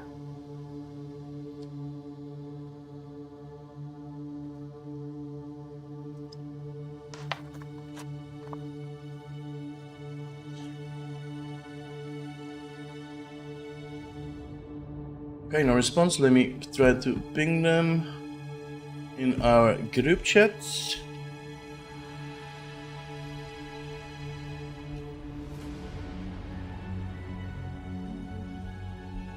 Hello. Here we go. Hey, Sivan. How's it going? It's going pretty well. It's pretty well. Pretty nice tournament. We saw a little bit of a walkover in the losers brackets final with 3-0, and the European coalition really putting Germany to the side. So it was an interesting game. And then we also have Florio joining. Sivan is also a streamer, a pretty good streamer as well, pretty good player as well. So I'm happy to have you as a co-host here today. Last week you were going with Brightworks, I think. I hope you enjoyed that. I did. I enjoyed it a lot. It's my first time casting last week, and I had a lot of fun. Yeah, for sure. For sure. Always good to see some new faces in the co-hosting, in the hosting scene.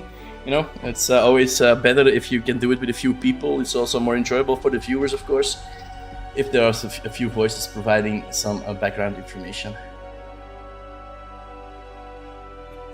All right. This will be really fun, going from playing in the qualifiers last year to casting the final. Yeah, indeedy. And then we got some pick and bans going. It's a lot of chats going on. Looks like Cape Violet has been banned as well after a ban on Eternal. So we're gonna see the first pick, and that is gonna be Cold Place. For your information, it is a best of 5 this grand final. So the first team that wins 3 matches takes it home and can proudly announce to be the best nation in bar. Who do you think is gonna be winning? Is it gonna be the Europeans or the Americans? The Americans, of course. How could I root for anyone else? I thought you was gonna say that, but still I had to ask.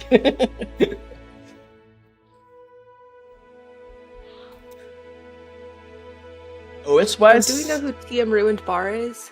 Which player is this? This is Brr. Brr is his okay. last name. He had a lot of name. I did a who is earlier on it because I was interested as well. I can do it again. Who is TM Ruined Bar? His name is Brr Mike Iramatio, something unreadable. Chris Taylor, just a chill guy, renamed Grumpy, yep, budget. He has a lot of names, this guy. And then we have Legion Abuse is Lovish renamed. Yep. Yes, indeed. Alrighty, we're jumping in for our final.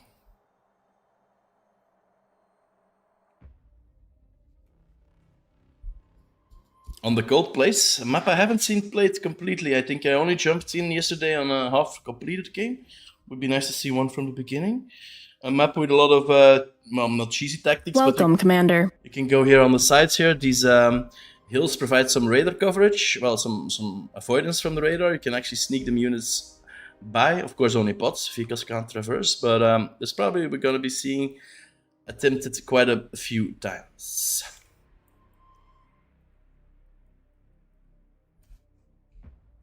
Nice heart here drawn by I don't Hook. know the meta. Excuse me? Like boats or hovercraft. I don't know the meta for this map. I don't know if you're supposed to go boats or hovercraft in the middle. What do you think? I think Hoovers would be a little bit better because you can also reach the other bases, but I think Naval also has its merits because you can see all of the mexes being really close to the edge of the water. So, yeah, I think boats are viable on this one. Maybe a little, well, for me, a personal preference for Hoovers, but we're going to be seeing what these guys are going to be cooking. I expect to see a lot of pawns and fast units trying to traverse the mountains. Yeah. Getting vision there is kind of annoying.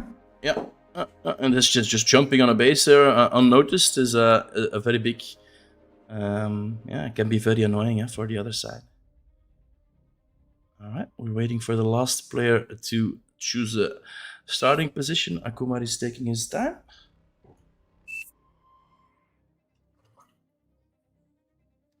So yeah, one thing to notice, we've started a little bit later, giving the United States of America the opportunity to not have to start their game at 6 o'clock in the morning. Now at least they can start at 7:30, which is a little bit better, but still it's pretty early for the US of A. We're going to be seeing if that's going to be a disadvantage of them, or maybe they have already poured down enough coffee and are wide awake for this game.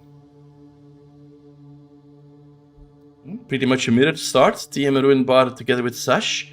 On the other side, same situation with Akku and Legion Abused. And then Goopy will be facing Skag, and Huck and Slick Life Vic looks like having a position to go into the water. We will see.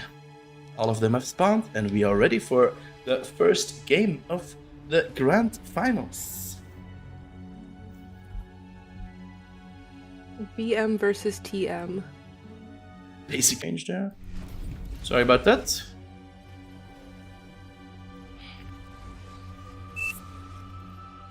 Yeah, they're matched up with where they've got their Armada and Cortex commanders. It's all even. Yeah, and immediately Sash getting a commander extra. So Ruined Bar doesn't have much to do in the beginning here. He just has 3 windmills and 1 mix. That should be just enough to fire the Dix, which he's getting shared by Sash. Also the others. Just in time for the action. Nice. Here you are, Florio. Welcome back. More Dix adversing. Well, that's 4 of them on the south lane for Team Red. Only 1 opposing them. Ruined Bar doing his best to avoid them, but it looks like he's getting cleaned up. Forcing Sash to push out a few more units to avoid all of these ticks doing nasty damage on his base. So I asked Sivan earlier, Florio, who do you think you're gonna win? Are you on the European side or on the American side? I think it's gotta be Europeans. Also, Wow. of course, being a chauvinistic choice. Nice. You know, non-biased. Yeah, you gotta stand up for your own nation. I think that's reasonable. Yep. No, that's not the only reason. Yeah, they've been doing well. Yeah, they've been playing well. And also they have completed the complete losers bracket, so they have a few more matches under their belt. Maybe that will also prove a little bit of a difference. They have had more opportunities to play with each other. So maybe the teamwork will also be deciding here. It's like Green is taking the taking back 2 is mexes. nice, yeah. It is getting pinged now by Ruin Bar, so they have been spotted. And Sash is responding with his own stream of ticks while he's moving forward. Huck's got a nice ball of ticks going in the back line, which Sash is responding to. But Red has a huge C advantage, red team.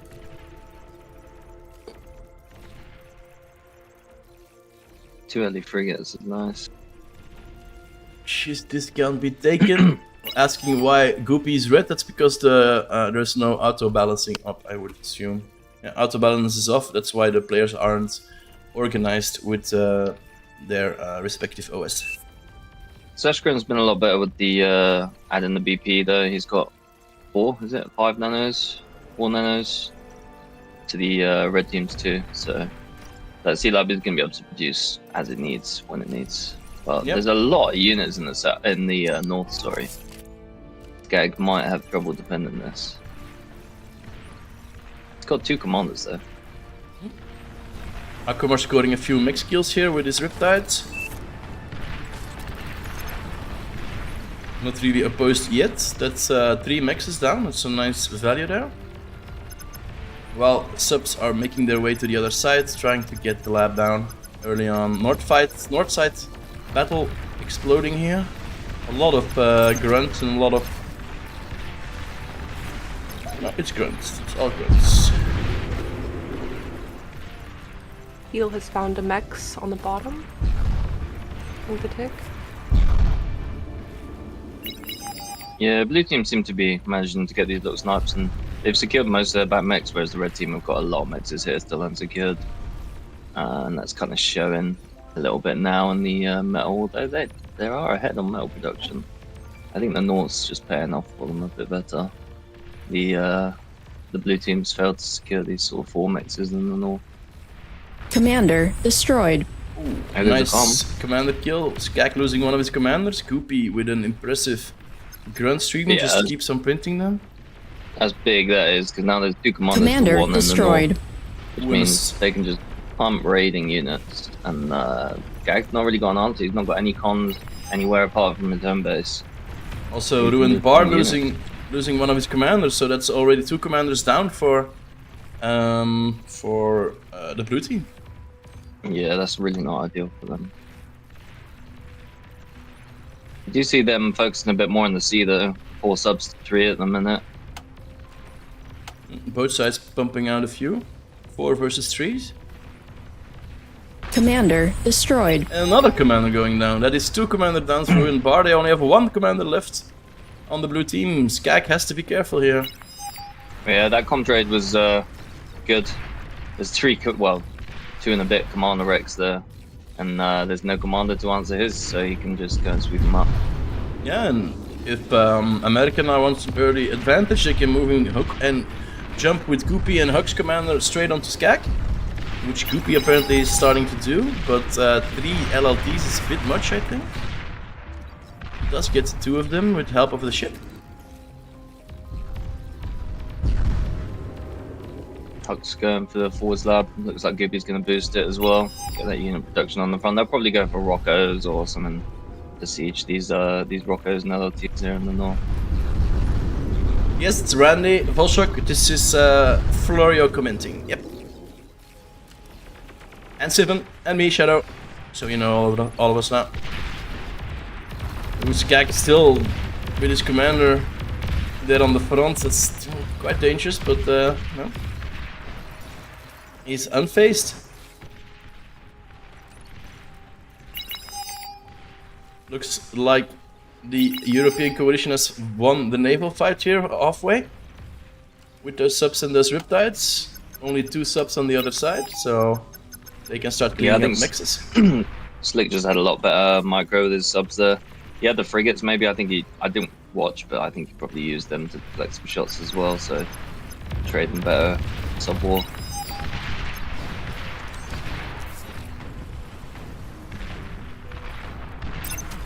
But this North's looking a bit hairy now. They're getting the Rocco advantage. They're starting to pop some Centurions out as well, which means Skag's grunts aren't going to have much of an answer. He's going to have thugs or vehicles or something to react. Let's drop in the vehicle lab now.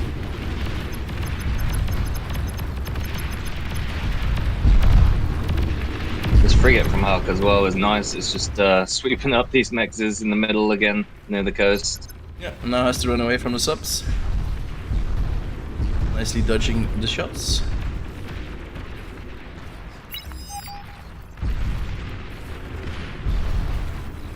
And of course, like this getting a bit out of control for the Eastern European team here, to be honest.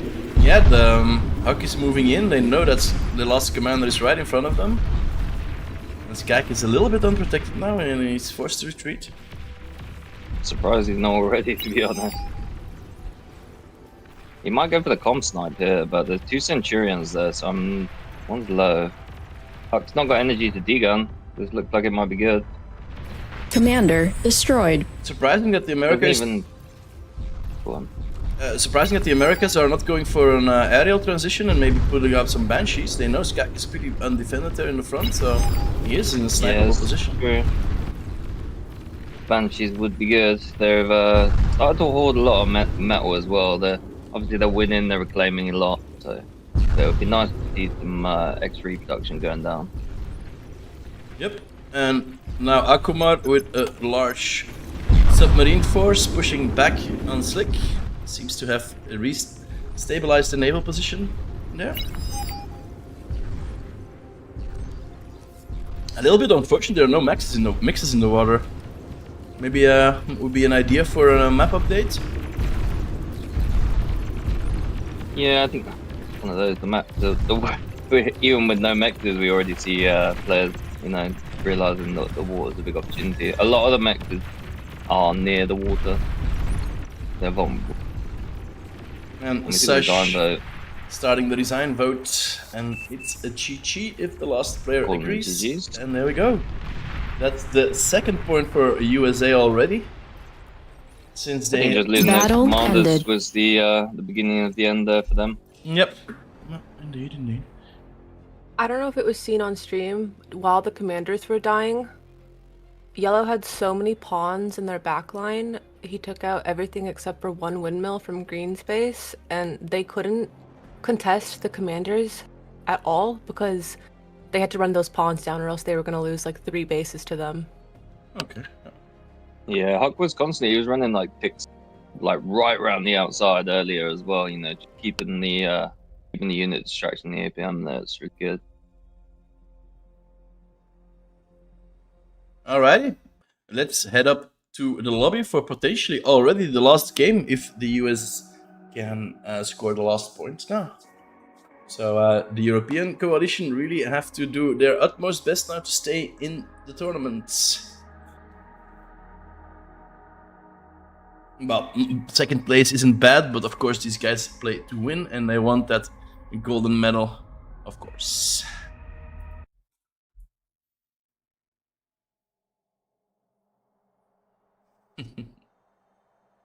Interesting, they're playing Dig Site. This is a difficult map. Mm-hmm. Yeah, it's been chosen quite a few times, so looks like our commanders are liking the map. I think this map's really strong if you have a plan because it's newer. So the meta Welcome, isn't, Commander. like, fully fleshed out. I think a lot of these players are definitely macro orientated as well, which, you know, with a lot of choke points, this map can divulge into that. But what we've actually seen is a lot of this focus on the mid-max and a lot of tier 1 fighting in the middle there, which then sort of leads on to that, you know, lead into tier 2. Yep. So yeah, we mentioned it already before, but maybe for new viewers, there's a 10.5 mix here in the middle, which will be highly contendant, of course, and also a lot of reclaim in the form of these crystals. So I think we're gonna be seeing a race to the middle here. We don't see any sneaky plays here in the middle. Pretty standard starting position for our commanders. Yeah, standard for the red team. Again, blue team, like I mentioned the other game, Skag starting right at the back rather than the front VMAX. I didn't actually focus last time on why he did that, but I feel like still going for the front and just sending the con to the back is probably the better option, so you can get that commander to the corner faster. I agree, yeah. Well, maybe he's a little bit scared from the last game, having the last commander there. Maybe he wants to be a bit more conservative and saving... Yeah, I mean, he did it the game they played before, though, on this map.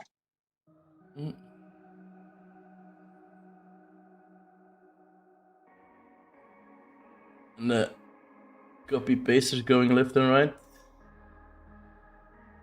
Standard. Oh, we got some early running predictions. Thank you for that.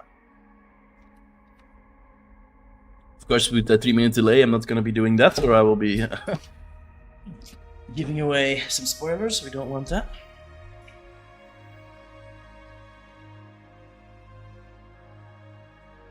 Looks like Legion Abuse is pointing towards that middle mix. He really wants that one.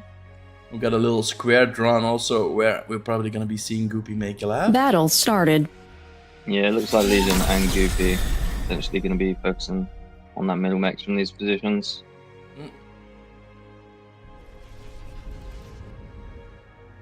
Sash immediately putting down a lab. Using the energy of Our his commander doing the commanders. same. Both Armada bot labs. Not surprising, yeah, with all of that reclaim. Few Reason res here, the 1 max lab, you know, is just to get that BP and the res bots up as early as possible. They got the other commanders focusing on the mexes, so they don't need the metal. They start with a load of metal. So getting that BP and getting the E production up as fast as possible just means that they then recover on the slight lack of metal that they lose as a result of doing that rather than 3 max.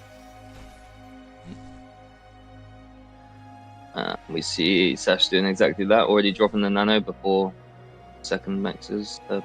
Yeah, his metal slider is full, so you kind of have to get some BP up and running. Yeah, same for Akamar. Bit unlucky that Akamar is the eco player and he's bottom in the list on his team, which means he has the lowest priority. Yeah, Sort of has to look at his team's metal bar to see how much metal the team's flowing rather than just looking at his own, whereas Sash is the priority, so he can just look at his metal bar and see how much metal he's holding. Yeah. Already 4 nanos, the 4th being put down. A lot of blue build power, but Akumar is not doing less and also has 5 nanos being. See, Orange just walking straight for that mid max. He really does want that, like you said. And no contest from the other team, so the Americans will have the advantage early on of that 10.5 mix, worth about 5 of the other mixes. Snashgrin's jumping straight into that Geo. I think is a little bit early for the Team Z production, whereas, you know, Goofy's got Resbots, he's got the nanos, he's now dropping a ton of wins, and then he'll probably make the Geo, which is probably the better option. I think Sash is realizing he's dropping solars because he's stalling up that metal a little bit. Already Geo up at 2 minutes and 40 seconds about. That's Yeah, it quite still fast. pays off, still worth it. You know, he's balanced out with a couple of solars there, so it's still really good for the team. Yeah. Only now the Geo is being started here on the other side, so a slight advantage there for Team Blue. Oh, for your information, guys, these predictions, there is no value behind it. So if you have children watching, don't be afraid about the gambling part. It's worth absolutely nothing. So it's just for funsies. Thank you for the follow, Audio FXA. Thing is, because Sash is focused on that Geo and used all the E on that, whereas the red team, you know, used their E in units and then made the Geo, they've got a massive army value advantage right now, and they're just walking up.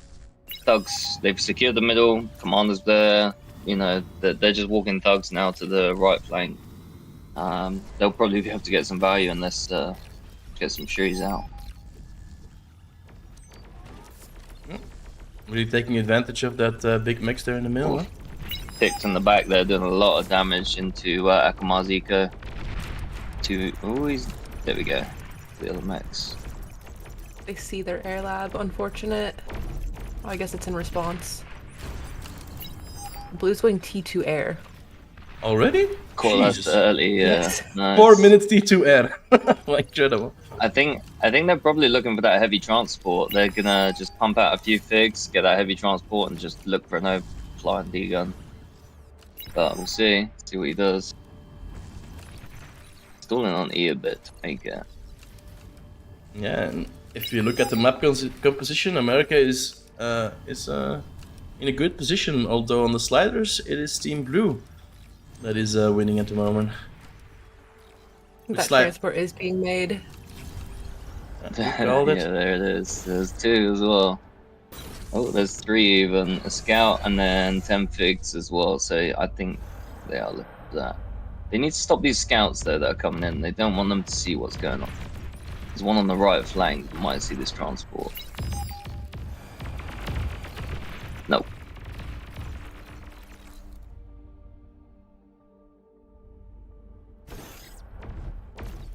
Goofy's gone for a ton of resbots to get these crystals in the middle. Yeah, there's quite a bit of them. What are they gonna do with those transports? Looks like one is going for ruined bars. Look like Vic is in the transport. I feel like Akamar knows what's about to happen here because he's reclaiming the lab. He's got all the BP on just Fig production. He's also dropping a chainsaw at home now as well, so he's definitely seen what's going on. There we go, there's the ping. Ooh, Skag's gonna have to be careful here. Oh, he noticed. Figs are coming in, they're gonna get that heavy. But that's good, that's a great distraction for the tier 2 Figs. He's gonna get the Fig count. He's gonna They kill didn't the get rest of heavy. these. Yeah, the It 2 really- heavies are there. He's gonna repair the heavy as well, yeah. That chainsaw's nasty though, he'll have to drop fast, too late. Oh. He makes it. That was so close for Vic. I think that's gotta be GG. They executed that so well. That was very well done. That first transport there landed, taking extra Fig hits. You know, while their tier 2 Figs killed the rest of them. Commander destroyed. One commander down, the other one will survive at the moment. They got no response for that one commander there, and he's gonna walk up to that hill and try and degun the lab, I reckon. He's repaired his transport and he's going for it anyway. They've also got wasps now to just clear basically everything for free. You know, even nettles aren't going to do anything against these wasps. This is looking to be over for the red team. I think they've kept themselves in.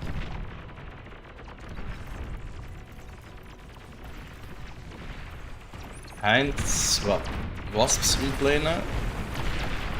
Trying to defend those tucks going at Sash on the east side of his base.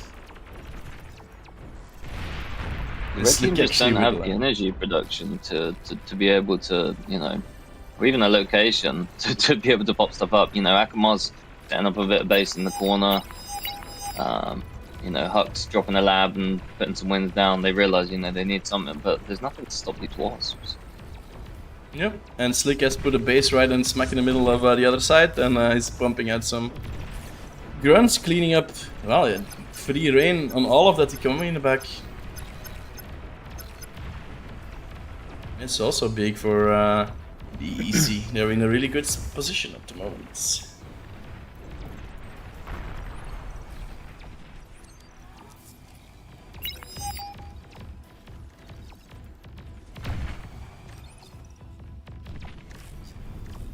Yeah, red team just needs to, or green team just needs to eat like 2 commanders, and then the medal will be even again. Looks like they're about to. Yeah, they're going for the comm snipes. Yeah, the easiest option here. Commander destroyed. There goes one. Doesn't lose a wasp either. And Hoppa! Oh no, vote cancelled. Quite interesting. Slick in a position ping another base, and while Ruin Bar has done the exact same. Yeah, Rubar's just dropping his commander on Akamar's mid base as well. He's gonna kill 4 nanos and here we go.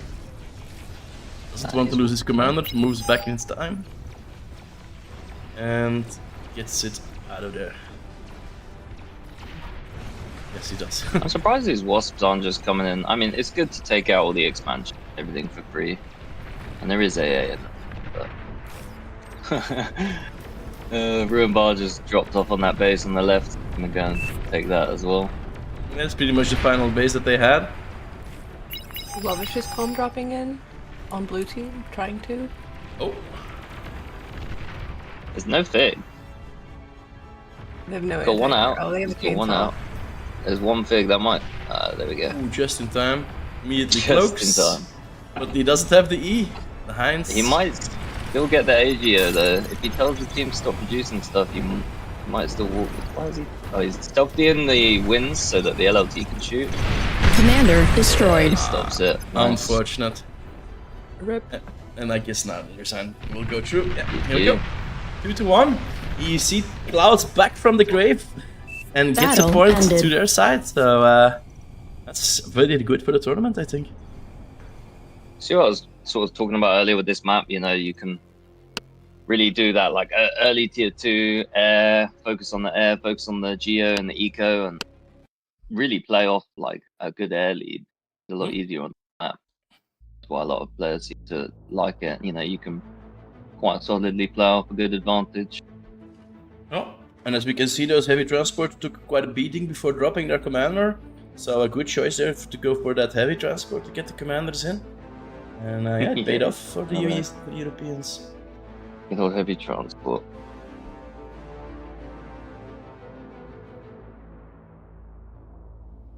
Alright, Sky with a message. US picks next map, and they are allowed to rehost to an United States map, which I would think they would do now. It is pretty much an advantage, of course, if you have a good ping.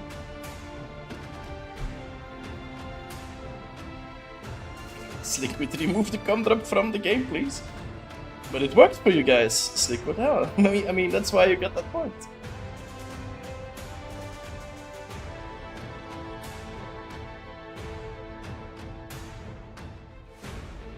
I'm not used to seeing comebacks on this map. I'm used to seeing whoever gets the 10 mechs just winning. Yeah, true.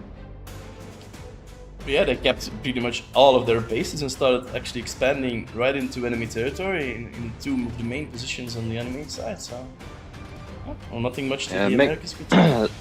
The mix of those comm drops and then just having the tier 2 Watt against tier 1 AA and no tier 2 is like, you just got no answer for it.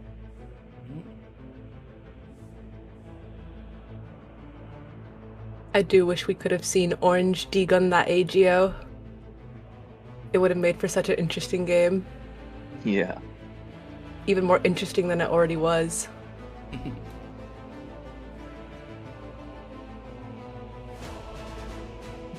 Yeah, come drop is happening now on with the delay on the YouTube stream. People going crazy. Oh, perfect. I can rewatch it. Yeah.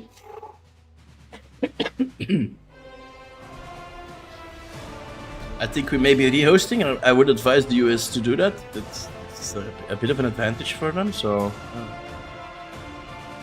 But at the moment they're still in this lobby, so we're not switching yet.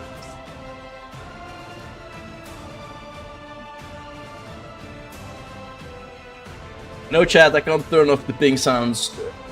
My co-host sometimes pings something that they want me to take a look at, so I want to hear that so I can actually respond to it.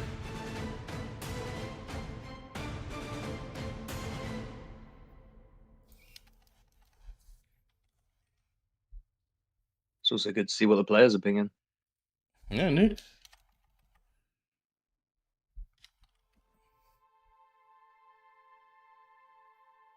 Don't see a new lobby up yet. We're gonna have to wait just a little bit more.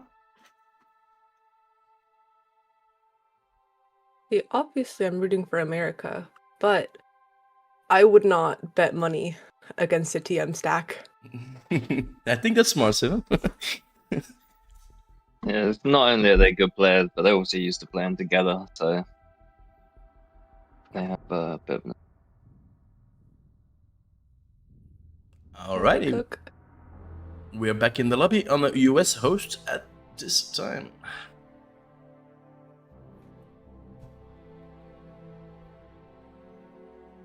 Congratulations, Tan Darren, winning 9k points.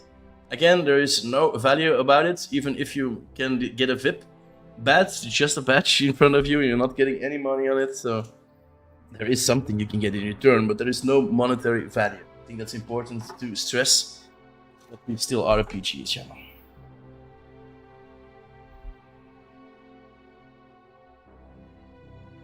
But thank you for running, and thank you, it's Volshock. Thank you, man.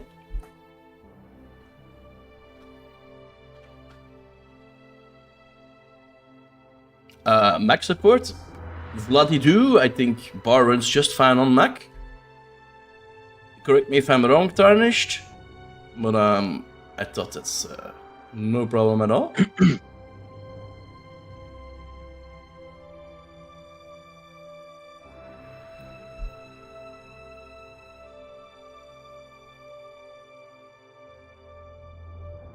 Up from the pool.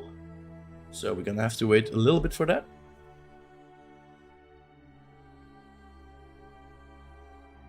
Also, probably don't want Zhao in the spectators, I would assume. Ah, playing. Okay, he's subbing for Legion Abuse.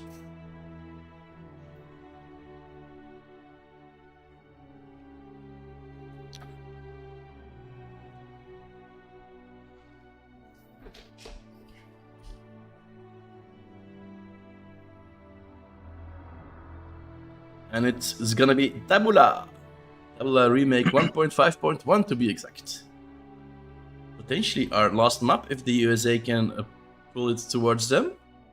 Or will we see an equalizer and a 2-2? That would be very interesting for the tournament, but it's gonna be soon. All of the players are ready.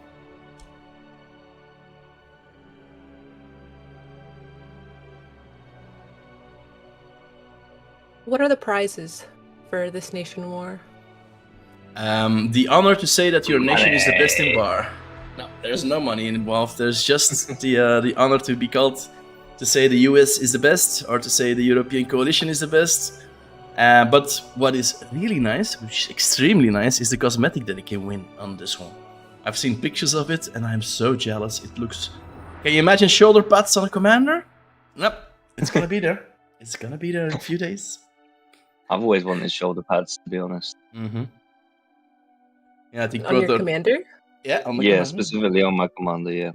It's just like the Viking hat and the medal that you can see on commanders. Now they're gonna be having shoulder pads. The first three, well, actually, all of the teams that we've seen today will be having that cosmetic, with of course a change in bronze or silver or gold. Sounds tough. It looks really good, Sivan. I'm really jealous of it. I actually asked if I can have it as well. Of course, I was denied, but You sound jealous. It must be yeah, good. yeah, it is good. It's really good.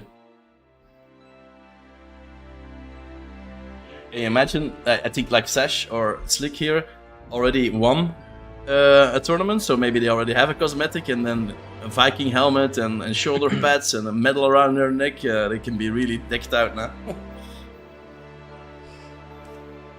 There's no money, but you really can't put a price on bragging rights. And we're probably gonna see a lot of these players screaming USA #1, USA #1 if they win. Oh, quickly switching teams.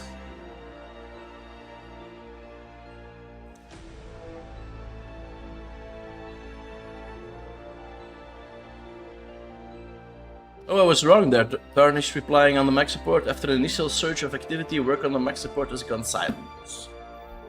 So yeah, buy Windows if you wanna play Bard, apparently. But it's one of the things, of course, that is required for a Steam release, so you can see that being picked up pretty soon. I would expect.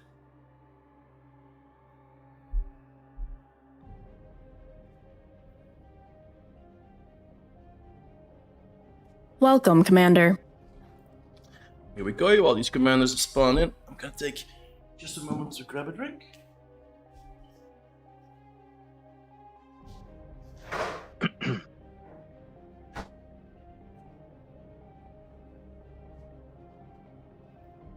Just some Coca-Cola, by the way. Alcohol and bar, they don't mix very well, so.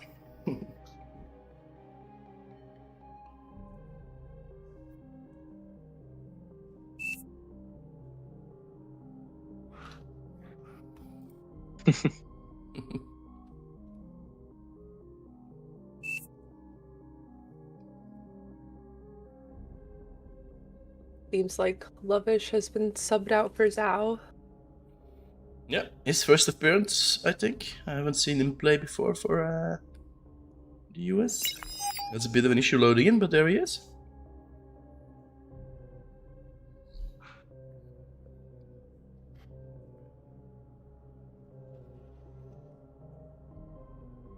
I think he played for US last year, but his team didn't qualify. Okay. They were knocked out in groups. No, I think Germany won the last one. But before that, it was USA.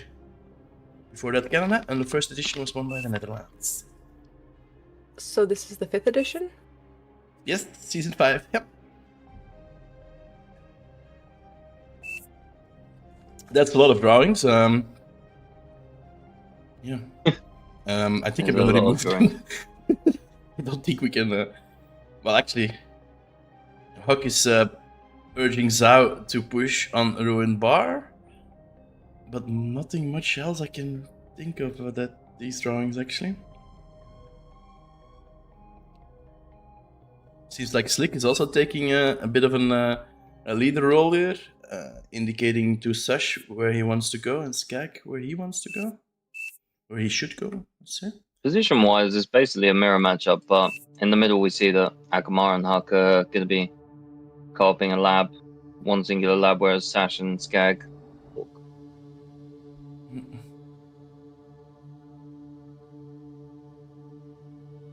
Huck and Aku are really close to each other there. They're gonna be co-hosting a communism on the middle there, working together.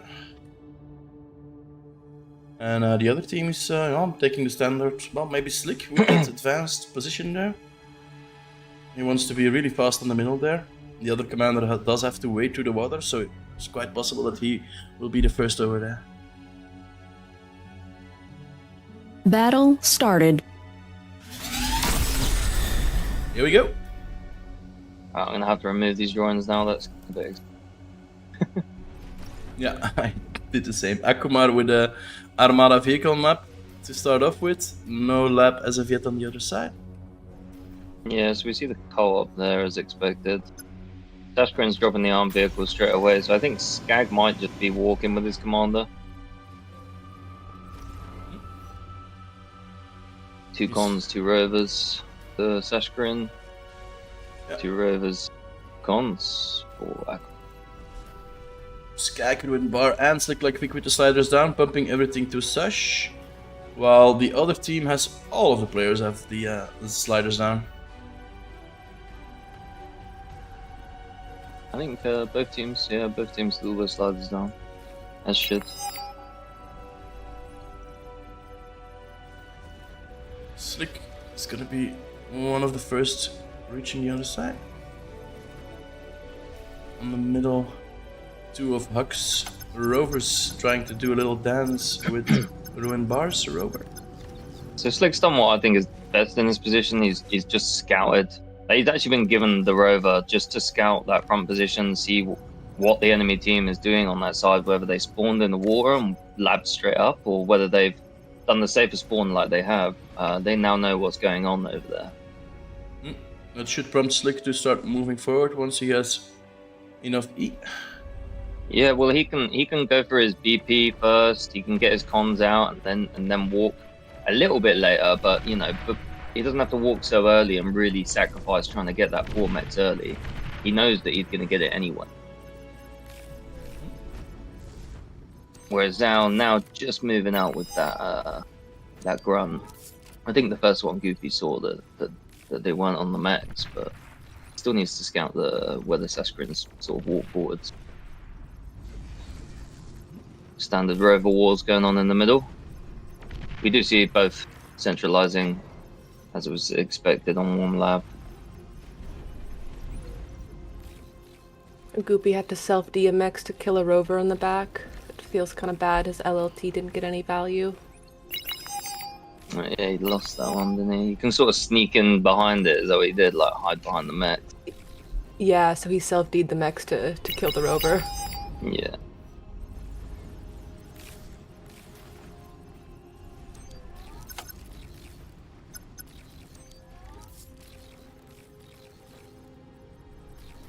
Zhao a little bit faster compared to Slick. You're already building out middle mix there. Should be able to cap the entire southern lane, as Sash is not advancing with his commander right now. Sash is laying mines. Yeah. In all mines. They get so much efficiency. He's making walls and the checks and everything. And these grunts are getting value in the middle here with these rovers from Huck against the enemy rovers. There we go, we finally see Slick's starting to move all his units down.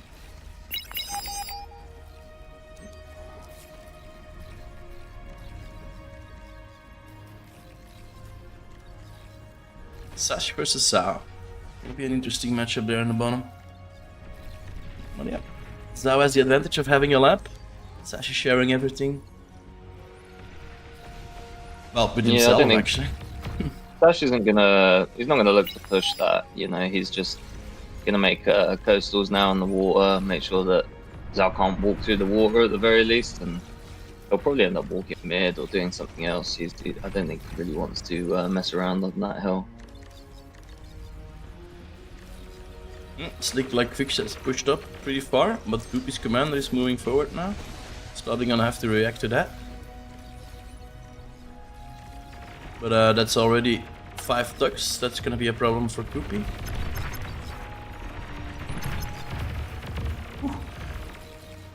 Huck there with Huck's done really well at pushing forwards and sort of just LLT and securing.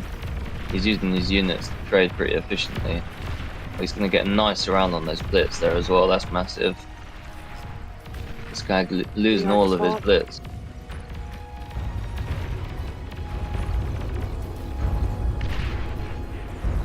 He should really just run those, in an ideal world, just run those in. As Akumar's drawn, he should have done exactly that. That would have been a huge amount of damage. Blitz is going for Skag's commander.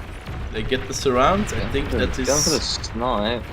Yeah. Commander and it works. destroyed. It does Yeah. lose all of the I bits. think the raid really as Akamaru would have been a lot better for them. Unless they can secure this wreck, this isn't really, making that much of a difference. But we see Zhao coming in with his units as well. It looks like they are going to secure the wreck, and there's a lot of Purple is army running. there. From maces with his commander. I hear he slicks a lot of thugs as well. He's doing well at pushing off that hill.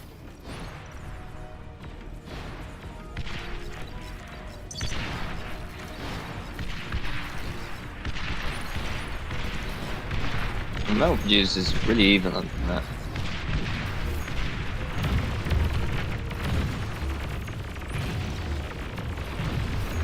Nice for Orange to use these Janus that here as well.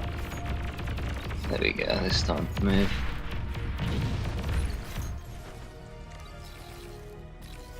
Looks like blue team is going to be able to secure all that reclaim.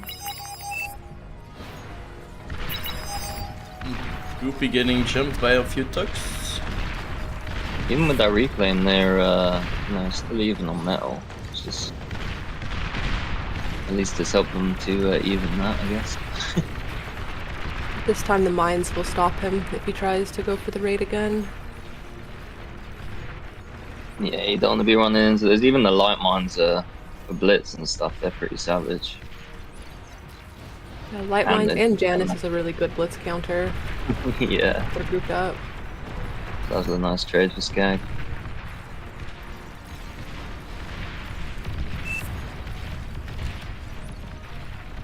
Zhao keeps on moving forward. There on the bottom, he has gotten rid of that harpoon with a jellyfish, and is now moving his commander up. He can degun those two Yeah. LLTs and cap that base there. If he doesn't panic at these two LOTs and just commits to it, then it's good for him. Does He have that. scouted it. Does Oh have- yeah, he's the two LOT. Yeah, he Nice. does have that wall, that hill to walk on. So I don't know if his commander is going to be fast enough to degun those two. Yeah, LOTs. he should be fine. Moment he's just holding fast and is turning back actually. He's tried to make an LOT because he sees it's in range, but deceiving the range of the two LOTs there, I think. There's a massive amount of units just fighting out in the middle. Lots Big of battle. janitors. Yeah.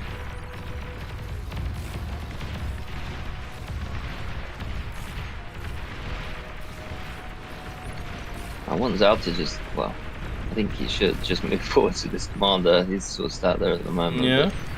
Dealing with these units in the north. Commander destroyed. Oh, that comm! I didn't even see it was low, but that's massive. Yeah, that's only two commanders left for the European coalition. Come on, Zhao! Do something! Yeah, come on, commander. I did not do.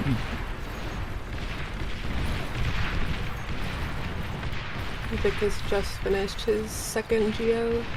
Blue team has none. Yeah, getting those gears is pretty big, to be honest. And he's going for a pawn raid. See how far it gets.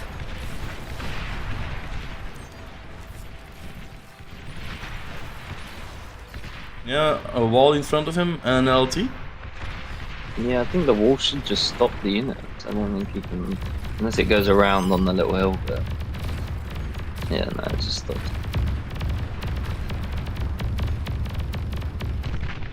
Oh, maybe not. That's There's a jiggling gap. through. Yeah. We're seeing Aku to send some units in the back line to defend for that. Oh, Zhao did walk finally. in the south. There we He go. went for it, so that base is now going to be his. There is gunships going over there though, so he might just end up getting sniped. He does have an air lab of his own to respond. Yes, maybe a bit late. E storage as well, so and the team's overflowing E, so he'll be able to cloak and hide. That's like 8, 9, 10 gunships already. Yellow is just taking everything from green. Oh wow, yeah. Zao tries to cloak. Finally gets the cloak. But it's still getting shot down from all sides. He's gonna lose his commander. Commander destroyed. Still. Bottom lane cleared. It's still that corner for corner trade, you know. It's Yeah, indeed. Slick seems to have done the same on the other side. But now getting changed down with a hell of a lot of units. Red team is sort of, yeah, they're defending the army. They're holding their army. They're also fast at re-securing that corner that they've just lost, and they're sort of preemptively on this Tech 2 lab. I think that's going to give them the bit more pace that they need here. As long as they don't lose all their army back, they'll be good. T2 lab out from Sash. Might want to send in that constructor to reclaim Zao's commander to boost the production there.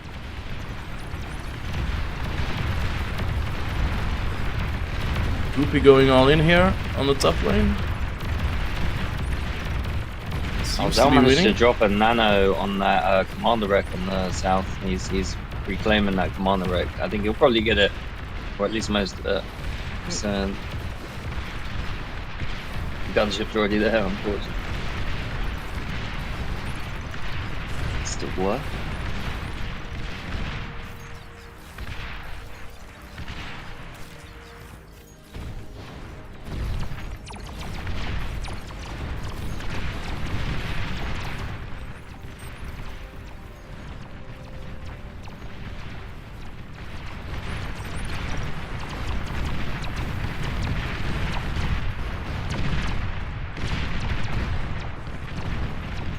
A lot of tier 1 fighting going on this game. It's a lot of unit mashing.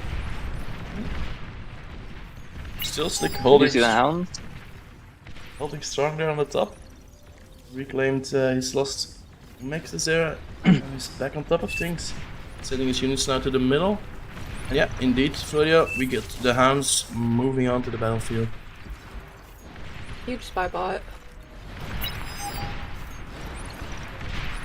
He's gonna get another one. On the 4 Janus there going. Pop. 5 Janus. Yeah, that's big. Yeah, Now that's those nice. hounds are just going to start trading so efficiently. They're so ahead on that tier 2 lab, like we said. You know, they're just going to be able to trade away with these hounds against all this tier 1 army now. Akamar is prompt to Looking build like his we own might be T2 getting a lab. fifth game. Yep. Because we're gonna see if the ESU can capitalize on their early T2 transition. They're a little bit ahead on that. Already a few mexes upgrade there in the back and hounds on the field, so also on the sliders they're taking a bit of a head start right now.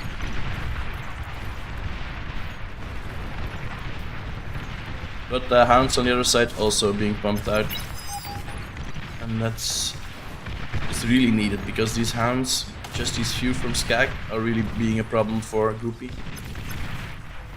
Akumar stuns these hounds. I think they could all be killed. And now a spy bot of their own trying for an EMP on the hounds. Looks like it's gonna succeed. Big EMP that. That's massive. Is that All of 5 the hounds. hounds?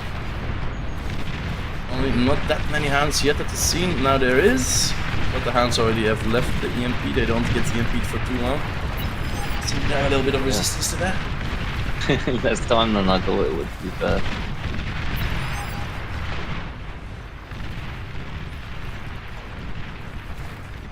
The European, The EMP was a little early. yeah, without units to demolish the EMP group, it's not really that. But yeah, I think he was also trying to stop those hounds raining on his pork. Now it looks like a lot of maybe a bit more hounds on the European side compared to the Americans. I like that Slick's actually also just gone for this third Geo on the hill as well. And now focusing on the A Geo in the back, and then he's got a rattle coming up on the hill, which is just going to secure that mid as well. It's like that early transition that the red team were just a little bit ahead on, even though the fight was stalemate in the middle. They just made that preemptive decision a little bit earlier, and it's starting to pay off for them. Yep. It's starting to look like the EEC is in a position to equalize. More hounds on the field, all being, well, most of them being shared to Skag and a few for Ruin Bar. And yeah, they keep on pushing back on America there in the middle. I'm not sure the rattle, you know, is that necessary at the minute. I feel like they should have focused on the AGO first. They would have been way ahead on it, whereas now the blue team, well, they're on 62%. So they're starting to get a bit ahead, but the red team is a bit better.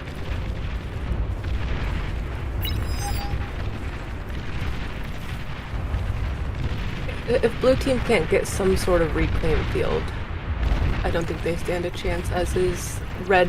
They pulled over 10,000 metal ahead from that last fight. Yeah. They got all the reclaim. That's big. Yeah, just having that earlier transition, they just push and get the reclaim a little bit earlier. Shoot is doing a hell of a good job EMPing down the hounds, giving the advantage here to Huck, and Skag has to retreat.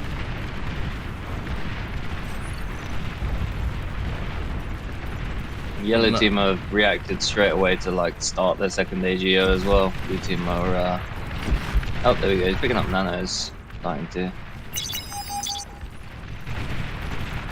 They're under a lot of pressure there. So many hounds. Hounds all over the place. For a while. P2P. Yeah, there we go. That's also big, and there are a lot of units there to destroy. Yeah, let's give. It gives the Americans a bit of breathing room, I think, if they can get all of these or most of them. But yeah, look at Sasha sprinting out these hounds. So much BP there, yes.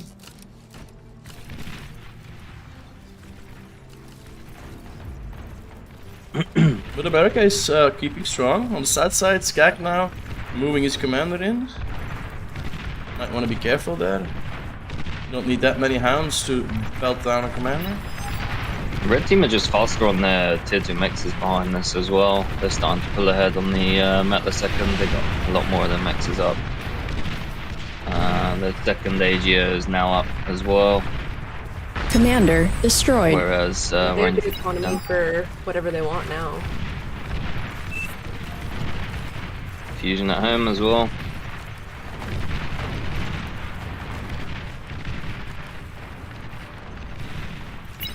Two AGOs already up for America.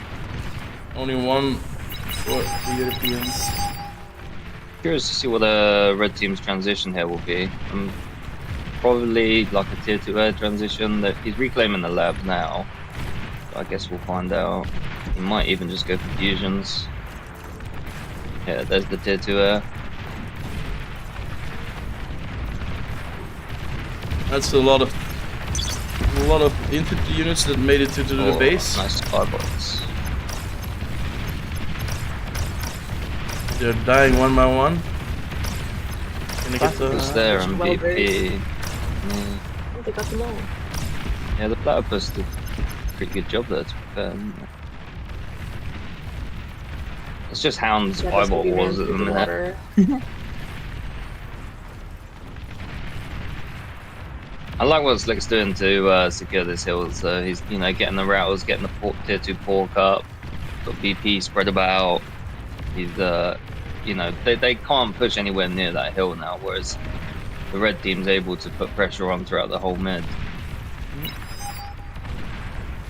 That rattle's actually in range of the base as well, even though.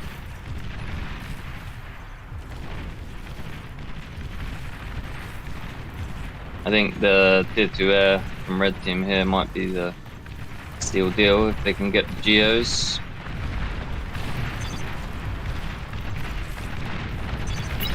The platypuses are going through the water, but they won't be able to find anything through the mines. The path actually to go the other way, which is like the perfect way for them to go. There's a little gap and then you've got 2 light mines. Skag's pinging it out. See what the light mine does. Not that much to tier 2. It's a decent bit of damage. Just 2 mines.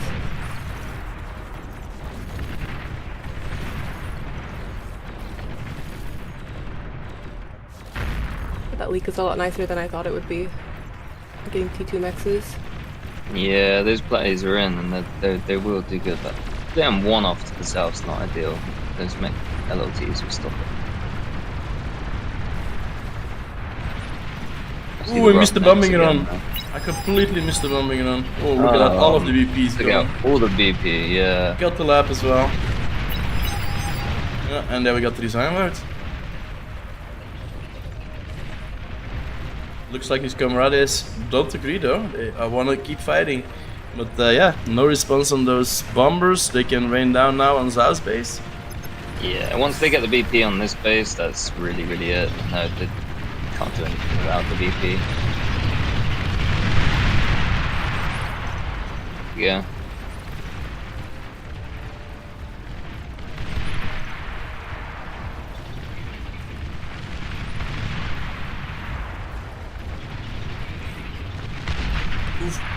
Geo going Geo's down. going down to the roughneck, yeah, and the bombers, that's it. And there we go.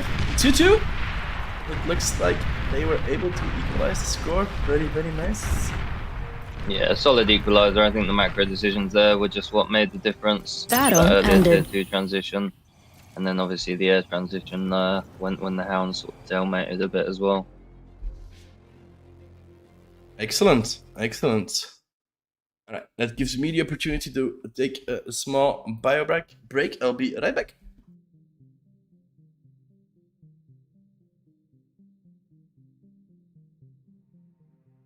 Fifth game.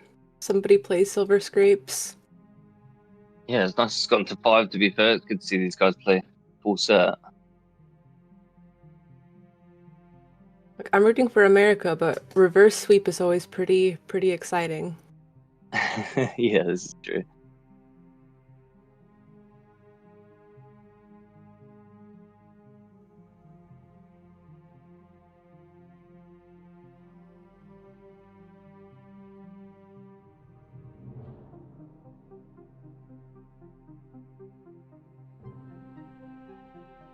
The Akamar's picked Wholesome.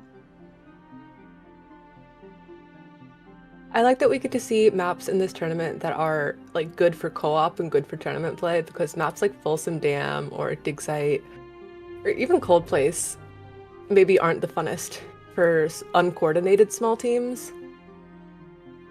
Yeah, they seem to be, I guess, just the map layout, and that they're a lot more like independent. Like here, you have kind of see people in the middle, and then people playing the south.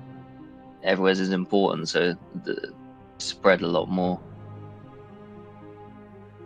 I think even on these maps as well, they seem like, can't remember who it was. They did 4 commanders starting in the middle and just com dropped around the mid with 2 commanders and focused the mid. There's still the opportunity for the difference, but it's a bit less of a focus in that.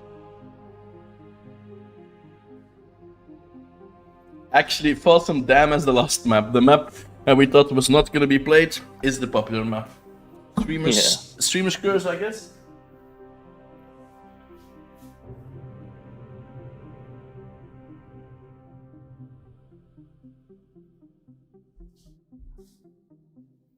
All right, 2-2. That's very nice for the tournament, I think. Final game will be the decider.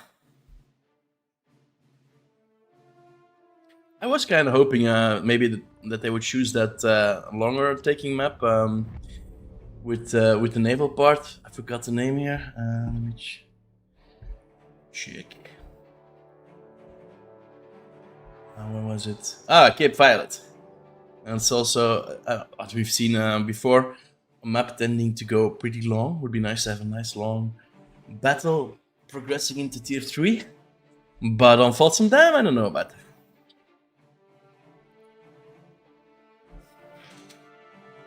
Yeah, I'm not sure how many games I've seen Wholesome Dam goes to.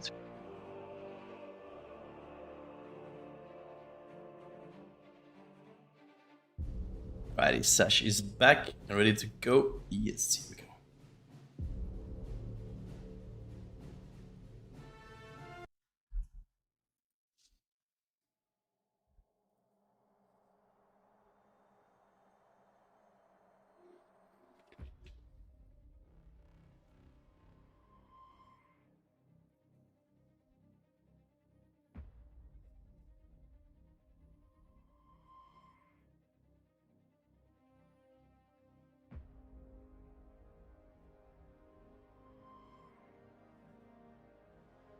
Welcome, Commander. Alrighty, let's see if the focus is going to be on the middle. Skak immediately going for the central position. Looks like Slick is going to be taking the macro role and Sash in the front. They're kind of switching it up. I'm assuming he won't be choosing random. Yeah, switching to Hermana. And Ruin Bar, as we've seen before, going for the water. It's pretty surprising. I would assume Slick with his micro to take the front role here, but no, it is actually Stash gonna be doing that. Maybe they will switch it up, swapping commanders. We'll see. I think Slick's pretty capable of taking the the micro macro sort of role in the south. He's good. What we've seen him do before is like he's good at pressing his advantage. So if he does secure that well, he won't do too much that takes away from his team's pressure in the middle. He'll do just enough, do it efficiently until he has the opportunity to then sort of push through and be annoying.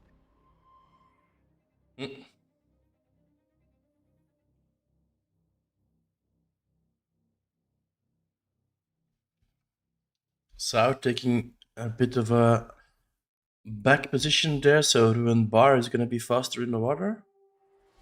It looks like Ruin Bar's pinged out his spawn and drawn his commander walking path as well. So he seems to know, I guess, that he's spawning there and walking to the sea first. Oh, I'm not sure. no, he switched. Unless he's just drawing where he would normally walk and spawn. I don't know.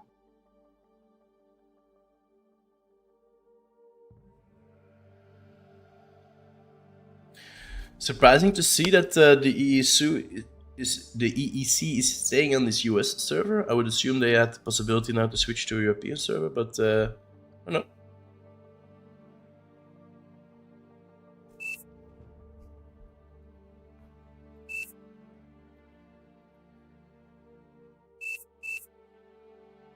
Battle started. And here we go, the final game of today.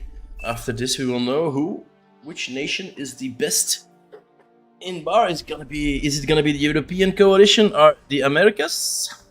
Chat, what do you think? Who are you rooting for? Let me know in chat, okay?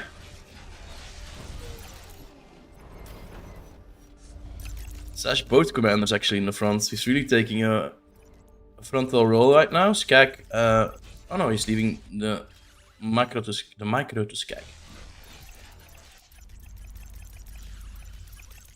I think the choice of that one tick into one res bot is really a mistake. Like we saw last game, they focused a lot more on the ticks and managed to secure that reclaim in the mid that set them off for a good start.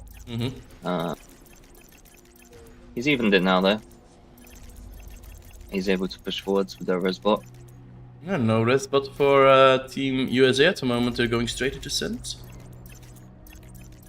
The commander walk and the center, like Huck's literally clicked for their side as well, so hopefully he'll just walk straight past that mech even and make an LLT mech. Yeah, a 3.1 max is... Sorry, Steven, on say either side. Oh, the tick would have even crossed.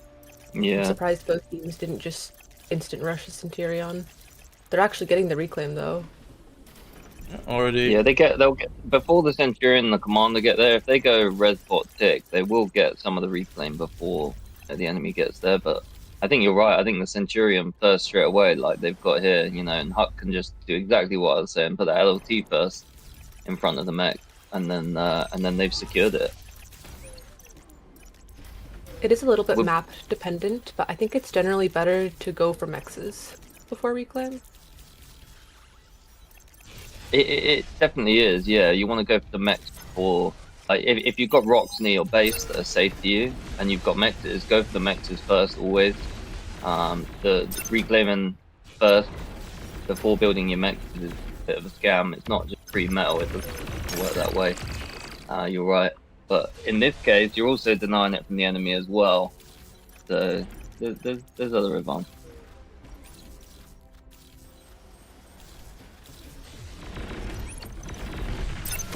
Gag's a bit brave there with his command. Yeah. 4 cents, so he's not phased. Nick's a little slow on the expansion in the south. We see Goofy's sort of managed to get cons out. He's walking the commander, and he's got BP at home making units. Whereas Slick's just got his nano down, radaring, and is now going to walk. But he's also got 3 con expanding, taking all the back. So that's what slowed him down a little there. Yeah, and Goopy with his well-known tactic, massively printing out grunts. Yeah, and I like Huck's play with the beamers. Oh, he's going for a com trade. That's pretty hairy. Commander destroyed. He gets the 2 LLTs, but not many cents. They're just going to get repaired by these commanders. yeah, that's already 5 cents there, jeez. But did they have He 4 already kind orders? of had. Oh, Sashgrin's commander might go down here. Yep, Commander destroyed. But he does get the sense. Only one he does. survives. Yeah. The thing is, though, Huck's already got these beamers secure in the mid mechs here. The reclaim's already gone. It doesn't really give them anything right now to com trade like that. Waste the commander, potentially give them metal, which is what Skag's reclaiming now. I don't know. I just don't think it's very worth it. Yeah, I think you're right. He does have a lot of rockers though, so he might actually just be able to keep pushing this, which does make it worth it. Skag taking a bit of a volley as well. Yeah, he's got to run before he blows up his army. A lot of Rockos in respawn now, though. It's a Rocco fight at the moment. With Huck having the slight advantage here. And pushing back on the Europeans. Zhao hasn't managed to get out in the sea. Orange has not only secured the sea and then just reclaimed the lab as well. The commanders managed to get all the mechs, so there's a massive advantage there for the red team. Although the stats, I think probably due to this fight in mid and south being a little disadvantage, are looking good for the blue team. Yeah, and apparently one Elisa is not enough to get rid of that jellyfish. Maybe giving him an opportunity to put down a naval map. We'll see. Sash has his own beamer at home now, so Huck shouldn't be able to push this with tier 1 now. He should just be able to pork this out if needed. Maybe can also think about getting that mix just behind that elevation for a little bit of cover.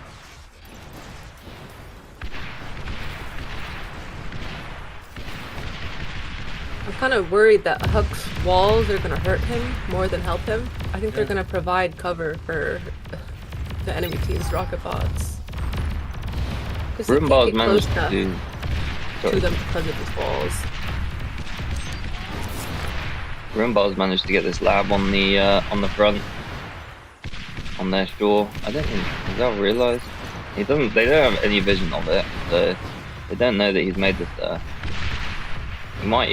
He could just like LOT even up on the cliff and put LOTs on their base.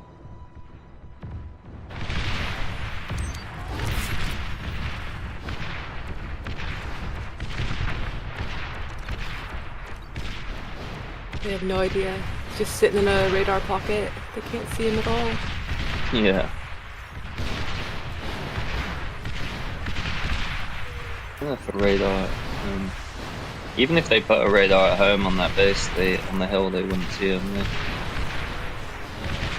The Ridden Bar has made landfall and actually put up a lab on the European coastline. Yeah. On the American coastline, sorry.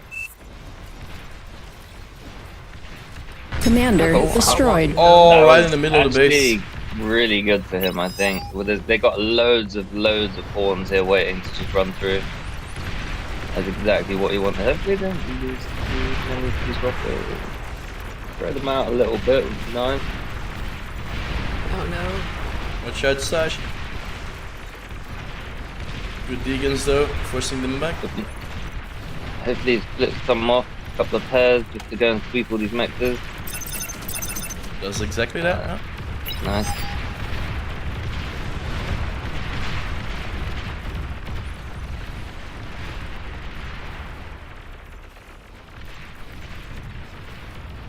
This is looking good for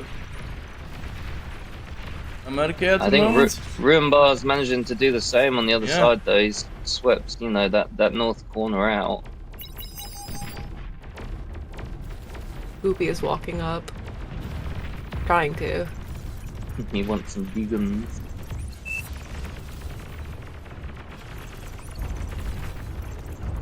Slick's commander's just he's changed it now, but he just right clicked blue base and sure where he's headed.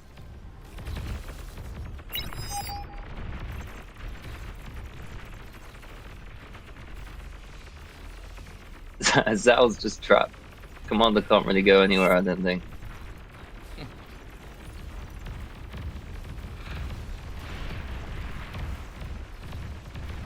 Slick's commander's about to. Ooh. Oh, 1% he gets away. I think these grunts should go in and kill him.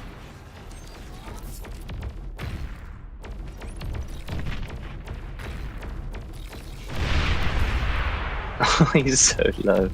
Commander There we go. destroyed. Commander count 2-2. Ruin bar with just keeps on expanding there on the coastline. Yeah, Look he at just all needs of to be them. as annoying as possible, I think, and just distract them as efficient as possible. Well, look at the damage in the backline of the European guys. All of those mixes down. That's big for USA. There are a few down Yeah, as well, USA's starting to get a meta lead. Commander Goopy's destroyed. down. and that is the last commander. Sesh, it's gonna have to be careful.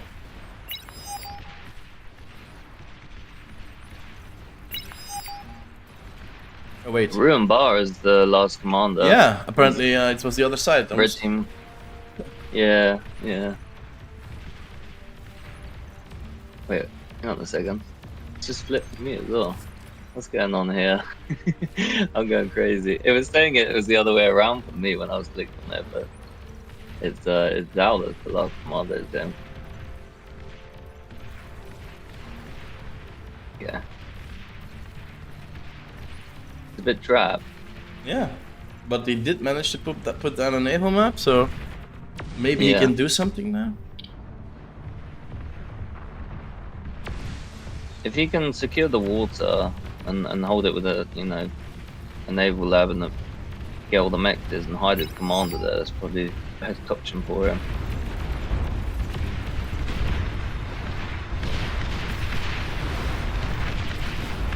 Beamer going down.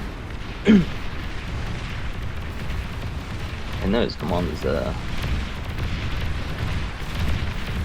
I wonder if Orange will try to calm trade with him. That Beamer though. Yeah, and the frigate. I don't think he wants to mess with that. Mm-hmm.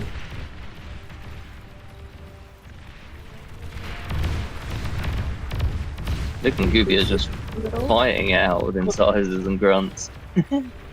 There's so many. There's also a tumbleweed.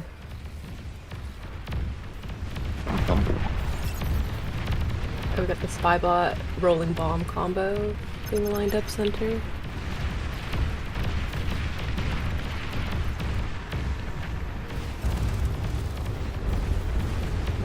Yeah, for like 200 metal, the amount of damage that can do is. Oh, They missed the insane. Spybot.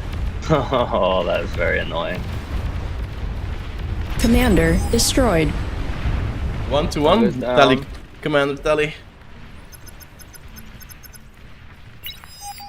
Dash and Zao are only two commanders left in the game. So they see, they know that the blue team have got the tier 2 advantage now. They've got tier 2 units out. So Sasha is just pumping out some bombers. They're sending these destroyers that they've got up to the top right, and I think they're just going to try and get Zal's commander. Zao is smelling the danger and moving back. Should be able to get out of the range of the destroyers, but also a few bombers. But tier 1 variants, they're gonna be needing a lot of passes over the commander before he gets there. Yeah, I don't think this amount of bombers is going to be enough. Thank you for Unless- the follow cam show. Unless the destroyer can get some damage on this commander, which You know, there's 2 coastals, Beamer. I don't think he's gonna be able to.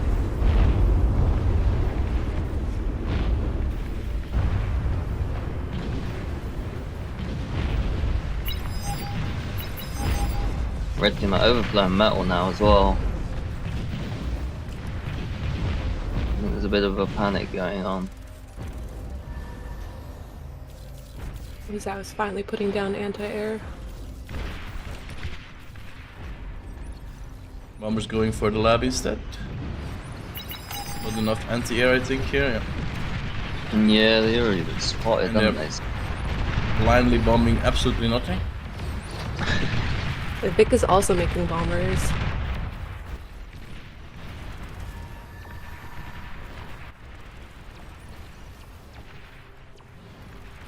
Yeah, Koopy, They not have... I don't know how these grunts. He does have secured quite a bit, but maybe switch over to something else so you can push up, because grunts versus incisors, it's not a matchup that you want to engage. Huh?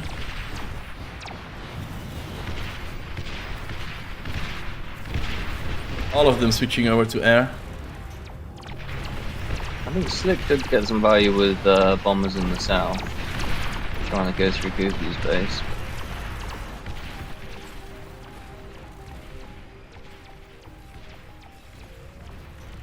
They just don't have an answer for these spiders on the front door.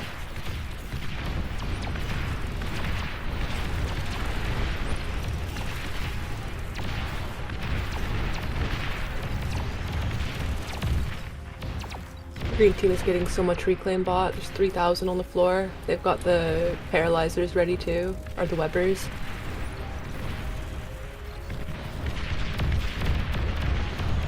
Thank you for the follow, Shelly. Number 3.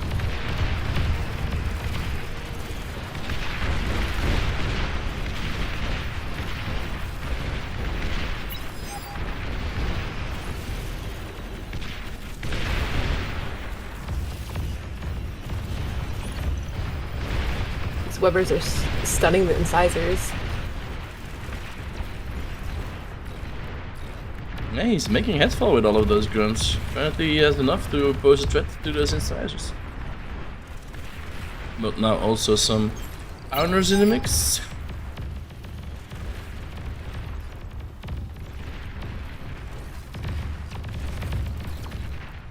You've been seeing the bombers coming in. Just making some AA bots, but should still get a bit of value.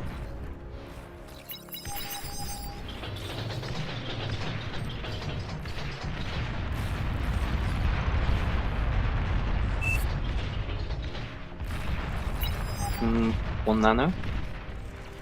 No ideal.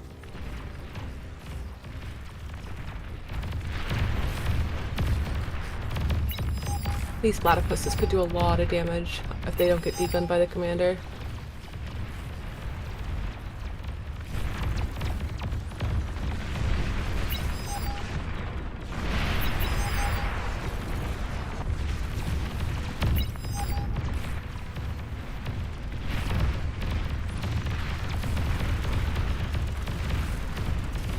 Good response there in the middle for the Europeans.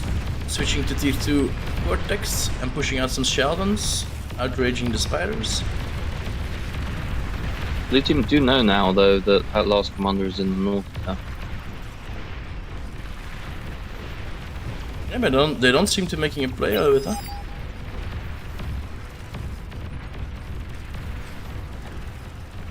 I mean, they only just saw it with the platypus, but we might make something of that. Not that they need to, they seem to be winning pretty well, but the show's out. Platypuses are Oh yeah, their back line. Fiends should sort them out though. Yeah, it sucks that all those units, those fiends, couldn't be on the front line.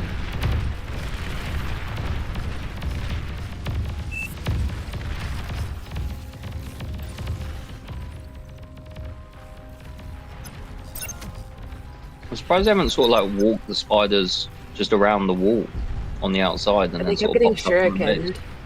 Ah. They're pretty resistant, aren't they? Enough will do it there. Yeah, they just didn't have any anti-air. Like they shot down the front shurikens with platypus, but they couldn't get the platypus near to the ones on the side. Yeah.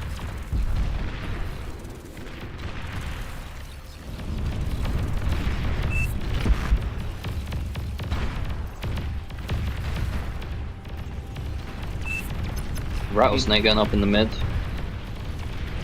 I'm still looking for that tumbleweed play. One of the advantage of the USA has been, of the European coalition has been mitigated by the USA. That northern position, those mexes in the water, one by one, are getting recapped and are going towards America. It's a complete change there in the water. Sao that did really well there. Yeah, he managed to find something to do, even when his commander was trapped. Indeed, impressive, right? Very. A lot of players would just kind of give up in that position. Hey, look at that! They changed the looks of the fiends. The flame looked completely different.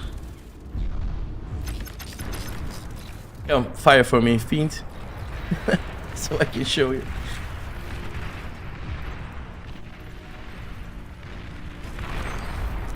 With arbiters for the rattlesnake.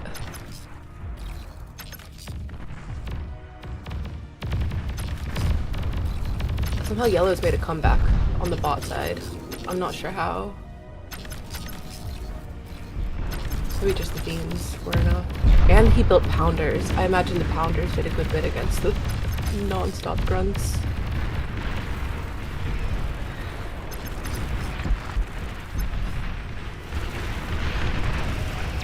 Shelly's going So in. everyone bars. Can they get the rattle?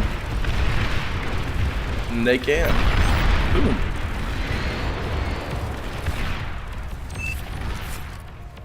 I'm sure that Pitbull won't survive long.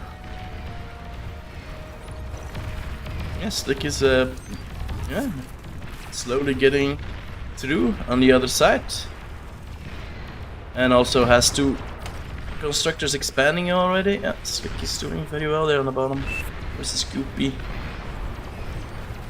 Also in the northern lane, Zhao pushing back on Ruin Bar now, pretty close to the lab. Fat Boy's about to make contact with front.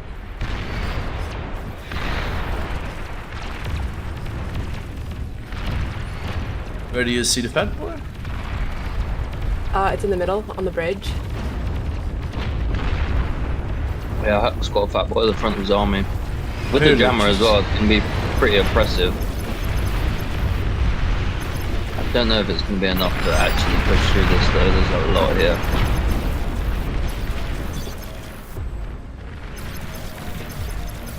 Taking out the counter. Yellow is getting stopped by Webbers again. Ooh, nice volley on that fat boy. Thank you for the follow, Cedric. Blue 1C.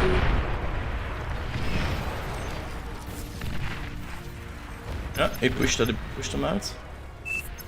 Now he can get that nice portion of wins and even maybe hit that stack of converters. Yeah. America pretty much in a good position in the middle and in the water now. Only the south side being still an issue. But with those investors or exploiters. Yeah. Huh? Blue team has a pretty significant metal advantage. 12,000. Also produced per second is also pretty far ahead.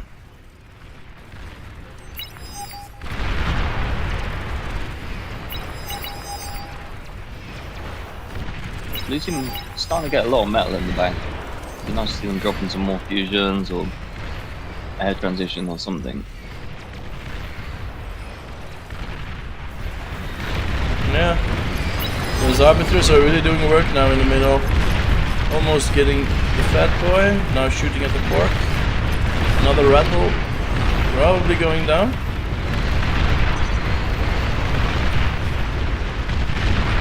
There it is. Not sure there's a need to send all those sumos in like that though.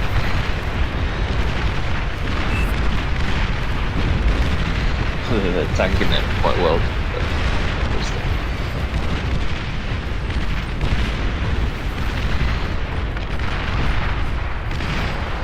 I think just a bit of spam would help them as well.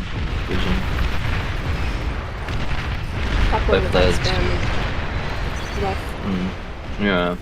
Both players have counter infusions, so they're just wanting each other's spybots anyway. See Sniper Wilder coming out now for Akuma. Side Goopy Oh, pushing. big spybot in the mid. I guess what's 4 Arbiters, 5 Sheldons, 4 Sheldons.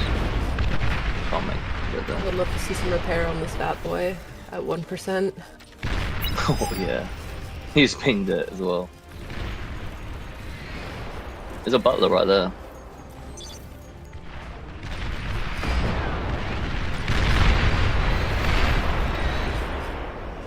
We see the air lab is scouting, but yeah. Tier 2 C lab from Zhao. Oh, missile ships, to be honest, is probably their angle here, which he's already got one of.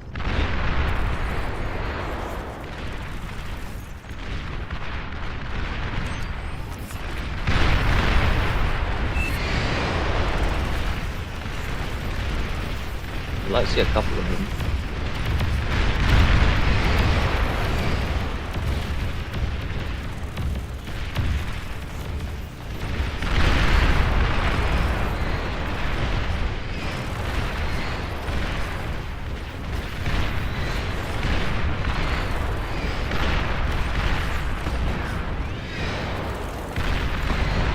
I think blue team are doing good. They kind of know that they've got everything now, and they're just Yeah, look playing at it the safe, sliders. keeping ahead. So much Yeah. ahead. Gradually getting more and more in their favor as time goes on. These missile ships are going to do a lot, though. I think. Straight on the BP. One good hit of those arbiters on that missile ship. They have Head team is vision not of them? ready for these Yeah. outposts. Yeah, that's going to be a good platypus push actually. That was doing a really good job to, push his lead here. That was really good to see. He got these longbows out really fast. He switched to T2 as soon as he got control of the sea.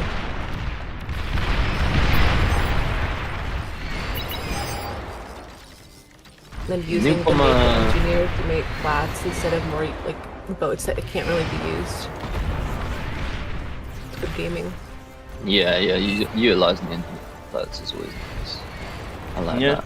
I'd see Akamar's gone for nuke bomber and some T2 scouts. I'm not sure what his focus is going to be. Maybe the fusion, maybe the army blob. Even they're so grouped up there. If you could get a pop on that, that would be lovely. One of the mission ships has been taken out by the arbiters, but now we're getting volleyed down. Yeah, he's made a rattle to sort of phase them off, but I'm curious to see what the plan is for the nuke bomber. I would think if he was going for a comp snipe, he'd make a couple more, but or one more at least.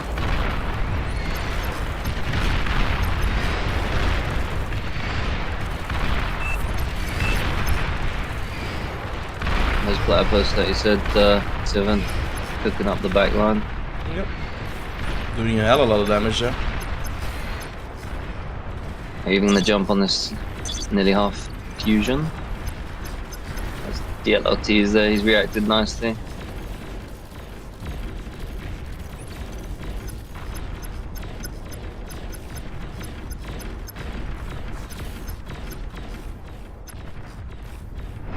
One makes it though. Can maybe do some more.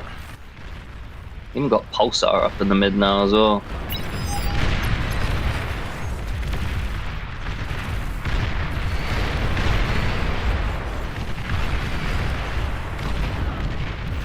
$30K medal advantage is pretty significant.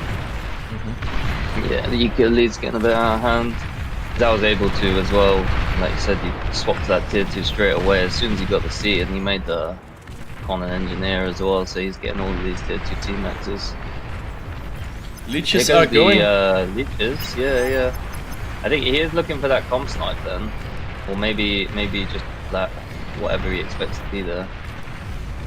Yeah, he probably can running out to ruin bar. Cloak ruins, cloak. Yeah, he's cloaked. Just in Has time. he seen him? Yeah, he's popped the lab. He'll pop the fusion maybe. No, okay. He can get the He doesn't fusion have at the energy to back. stay close. Goopy has spotted the commander. Lich is going for it. It was one ledge. He needs 2 shots, but there's a bit of AA. One shot. He just needs a bit of micro over the hill again. Yeah, he's got this. G. Commander Boom! destroyed. And Now we have that it. was the last commander. The Americas take it. USA! USA! Let's go! Battle ended. Nice matchup. Nice match for the last one. Oh, that was a pretty good one. Akumar taking the eco lead here early on. Well, actually, at 15 minutes about. Thank you for the follow, Cryptic Echo. Alrighty, let me show you the winners. The United States of America. With Zhao, Akumar, Mighty Sheep, Hukupi, and Legion Abuse. They take it home, and for the next year, they can say America is the best nation in Beyond All Reason. Alrighty, so I don't know if we're gonna do some champions interviews. Let me go check with Sky. I'll be right back.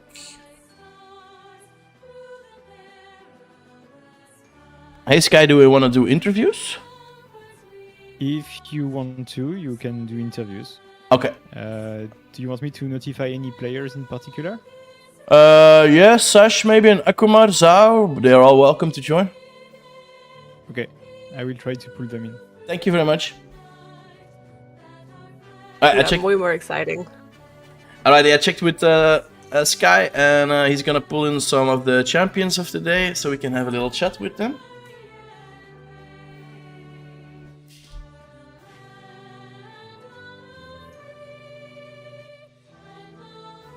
Let's maybe have a look while we wait on the progression of the United States of America throughout this tournament. Let's switch over to the APM website. Go. So they started off against the Netherlands, easily sending them home with 2-0. Then they faced Sweden, had a little bit more of an issue there, losing 1 point, but still taking it home in the semifinals. Advancing to the small final against Germany, sending Germany to the losers bracket, and then winning versus the Eastern Europe coalition in the end with 3-2.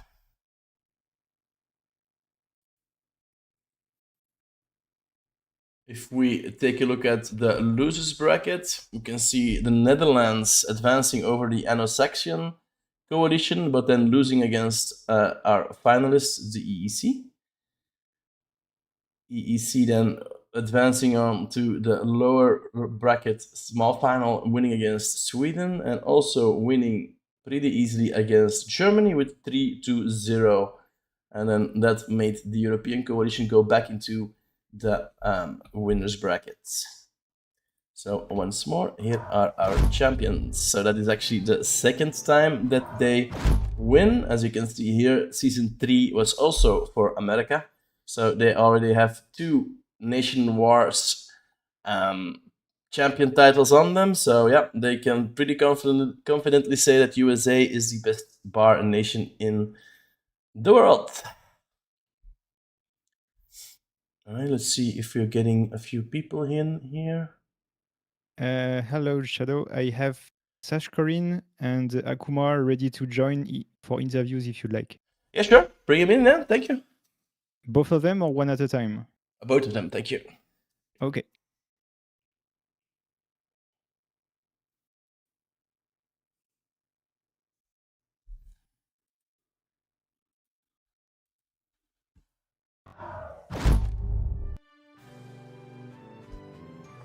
Hello, Stash. Hello, Akumar. Congratulations, guys. Oh, I mean, why to me though? It's a Commander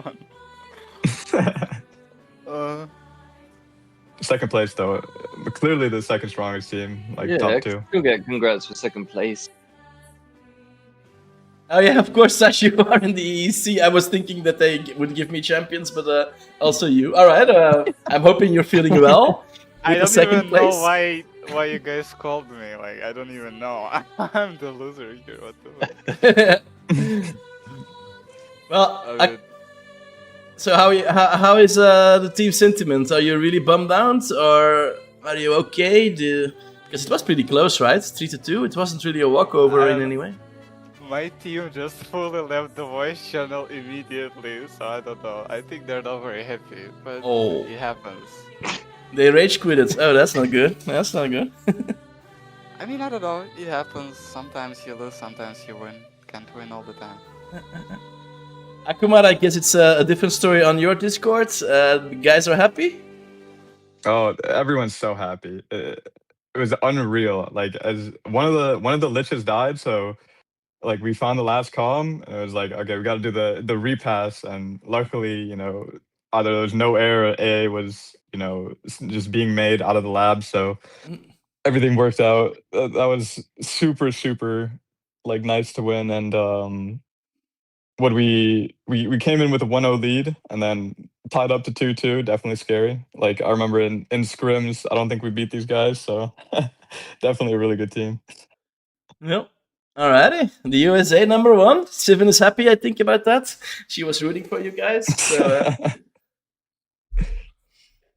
I was rooting for you, Sash. Don't worry, mate.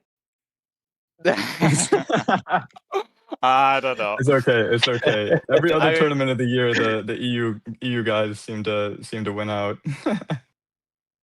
I mean, I don't know, like, it happens.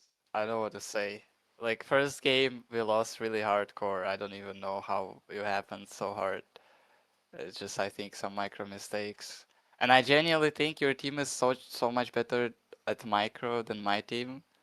That's why Yeah, you were, like, we have strong outplaying players. us really hard on, like, this When kind I of game. was creating the team, or like an idea of a team, I wanted a lot of people because I had a general idea that if I can be within 5% of the best macro players, quarterback players, drivers, and I just get a bunch of players that like have a lot of game knowledge and can make their own individual plays, and I just knew good things would happen. So I'm super happy with my team and how the teams ended up. Yeah, your team probably, yeah. I don't know. I mean, really good team. What can I say? yep, the best one today. But it was really close, though. Several games it was, Yeah, but back and definitely. forth. On Possum Dam, the last one, I think it was very sad to see you guys lose the naval advantage because you had, for the most of the time of the map, you had all of those mixes on the top. But then Zhao, in a completely trapped position there, managed to make a lap and completely recap the ocean. It was quite impressive. Were Yeah. you, Sash? Were you guys looking for like a comm snipe in the north there with those bombers? Because I was looking for like an arm air lab, and I noticed you didn't. I would have gone for banshees, but obviously you didn't have that available to you. Yeah, it was a comm snipe, and I think that's why we lost the game. Otherwise, it would have been pretty 50-50. Yeah, I saw you trying to go for maybe out in the north, but that you didn't really have the bombers to be able to do it. It was a bad call. I don't know who made it. Maybe it was me, but I think genuinely I should have just looked at it more closer and realized that it's impossible. Yeah. And also, like I was thinking that Grumpy would have some army to help me out, but when I came with destroyers and bombers and everything, there was no army anymore. And Yeah. well, what can I say? it was The kind of commander had cool. like And, 2 coastal launches as well, and he just sort of ran back to the coast. There wasn't really much chance he had. I mean, I knew it's like it's kind of GG. Like I only went with 5 bomber because the wind died, which was also Yeah, pretty I cool. Yeah, bet. yeah. We were freaking out. We thought it was like all those dots were banshees. They're like, everyone turn Yeah, off your that's- labs. Turn off your that's- labs. I was thinking we need to ideally you would cloak this guy. Yeah, it's Yeah. still very close nonetheless. Some good games, nice full set for the finale there. Yeah, you Yeah, guys put on definitely. a really nice show for the last games. Thank you for that, guys. Excellent place, and I hope you're gonna be happy with the cosmetics that you're receiving. Do you have any idea what it's gonna be? I heard rumors that they're shoulder pads. Is that Yep. true? Yes, that is completely true, actually. So in the next few days, you will Amazing. be receiving that. I think one of the nicest, well, I think the nicest cosmetic in game pretty soon. So I'm really jealous wow. about that. I actually tried to cap one Amazing. myself and completely failed on that. So it's not going to What be will for be me. next year? Like knee pads. Knee pads, yeah. Knee yeah. pads. Or maybe a Yeah, wand or something. skateboard in 2 years from now. We'll get full. We could have the Jetpack. full decked out attire. A jetpack would Yeah, be cool, yeah. though. A functioning jetpack for a commander. That would be also pretty nice. All right, guys.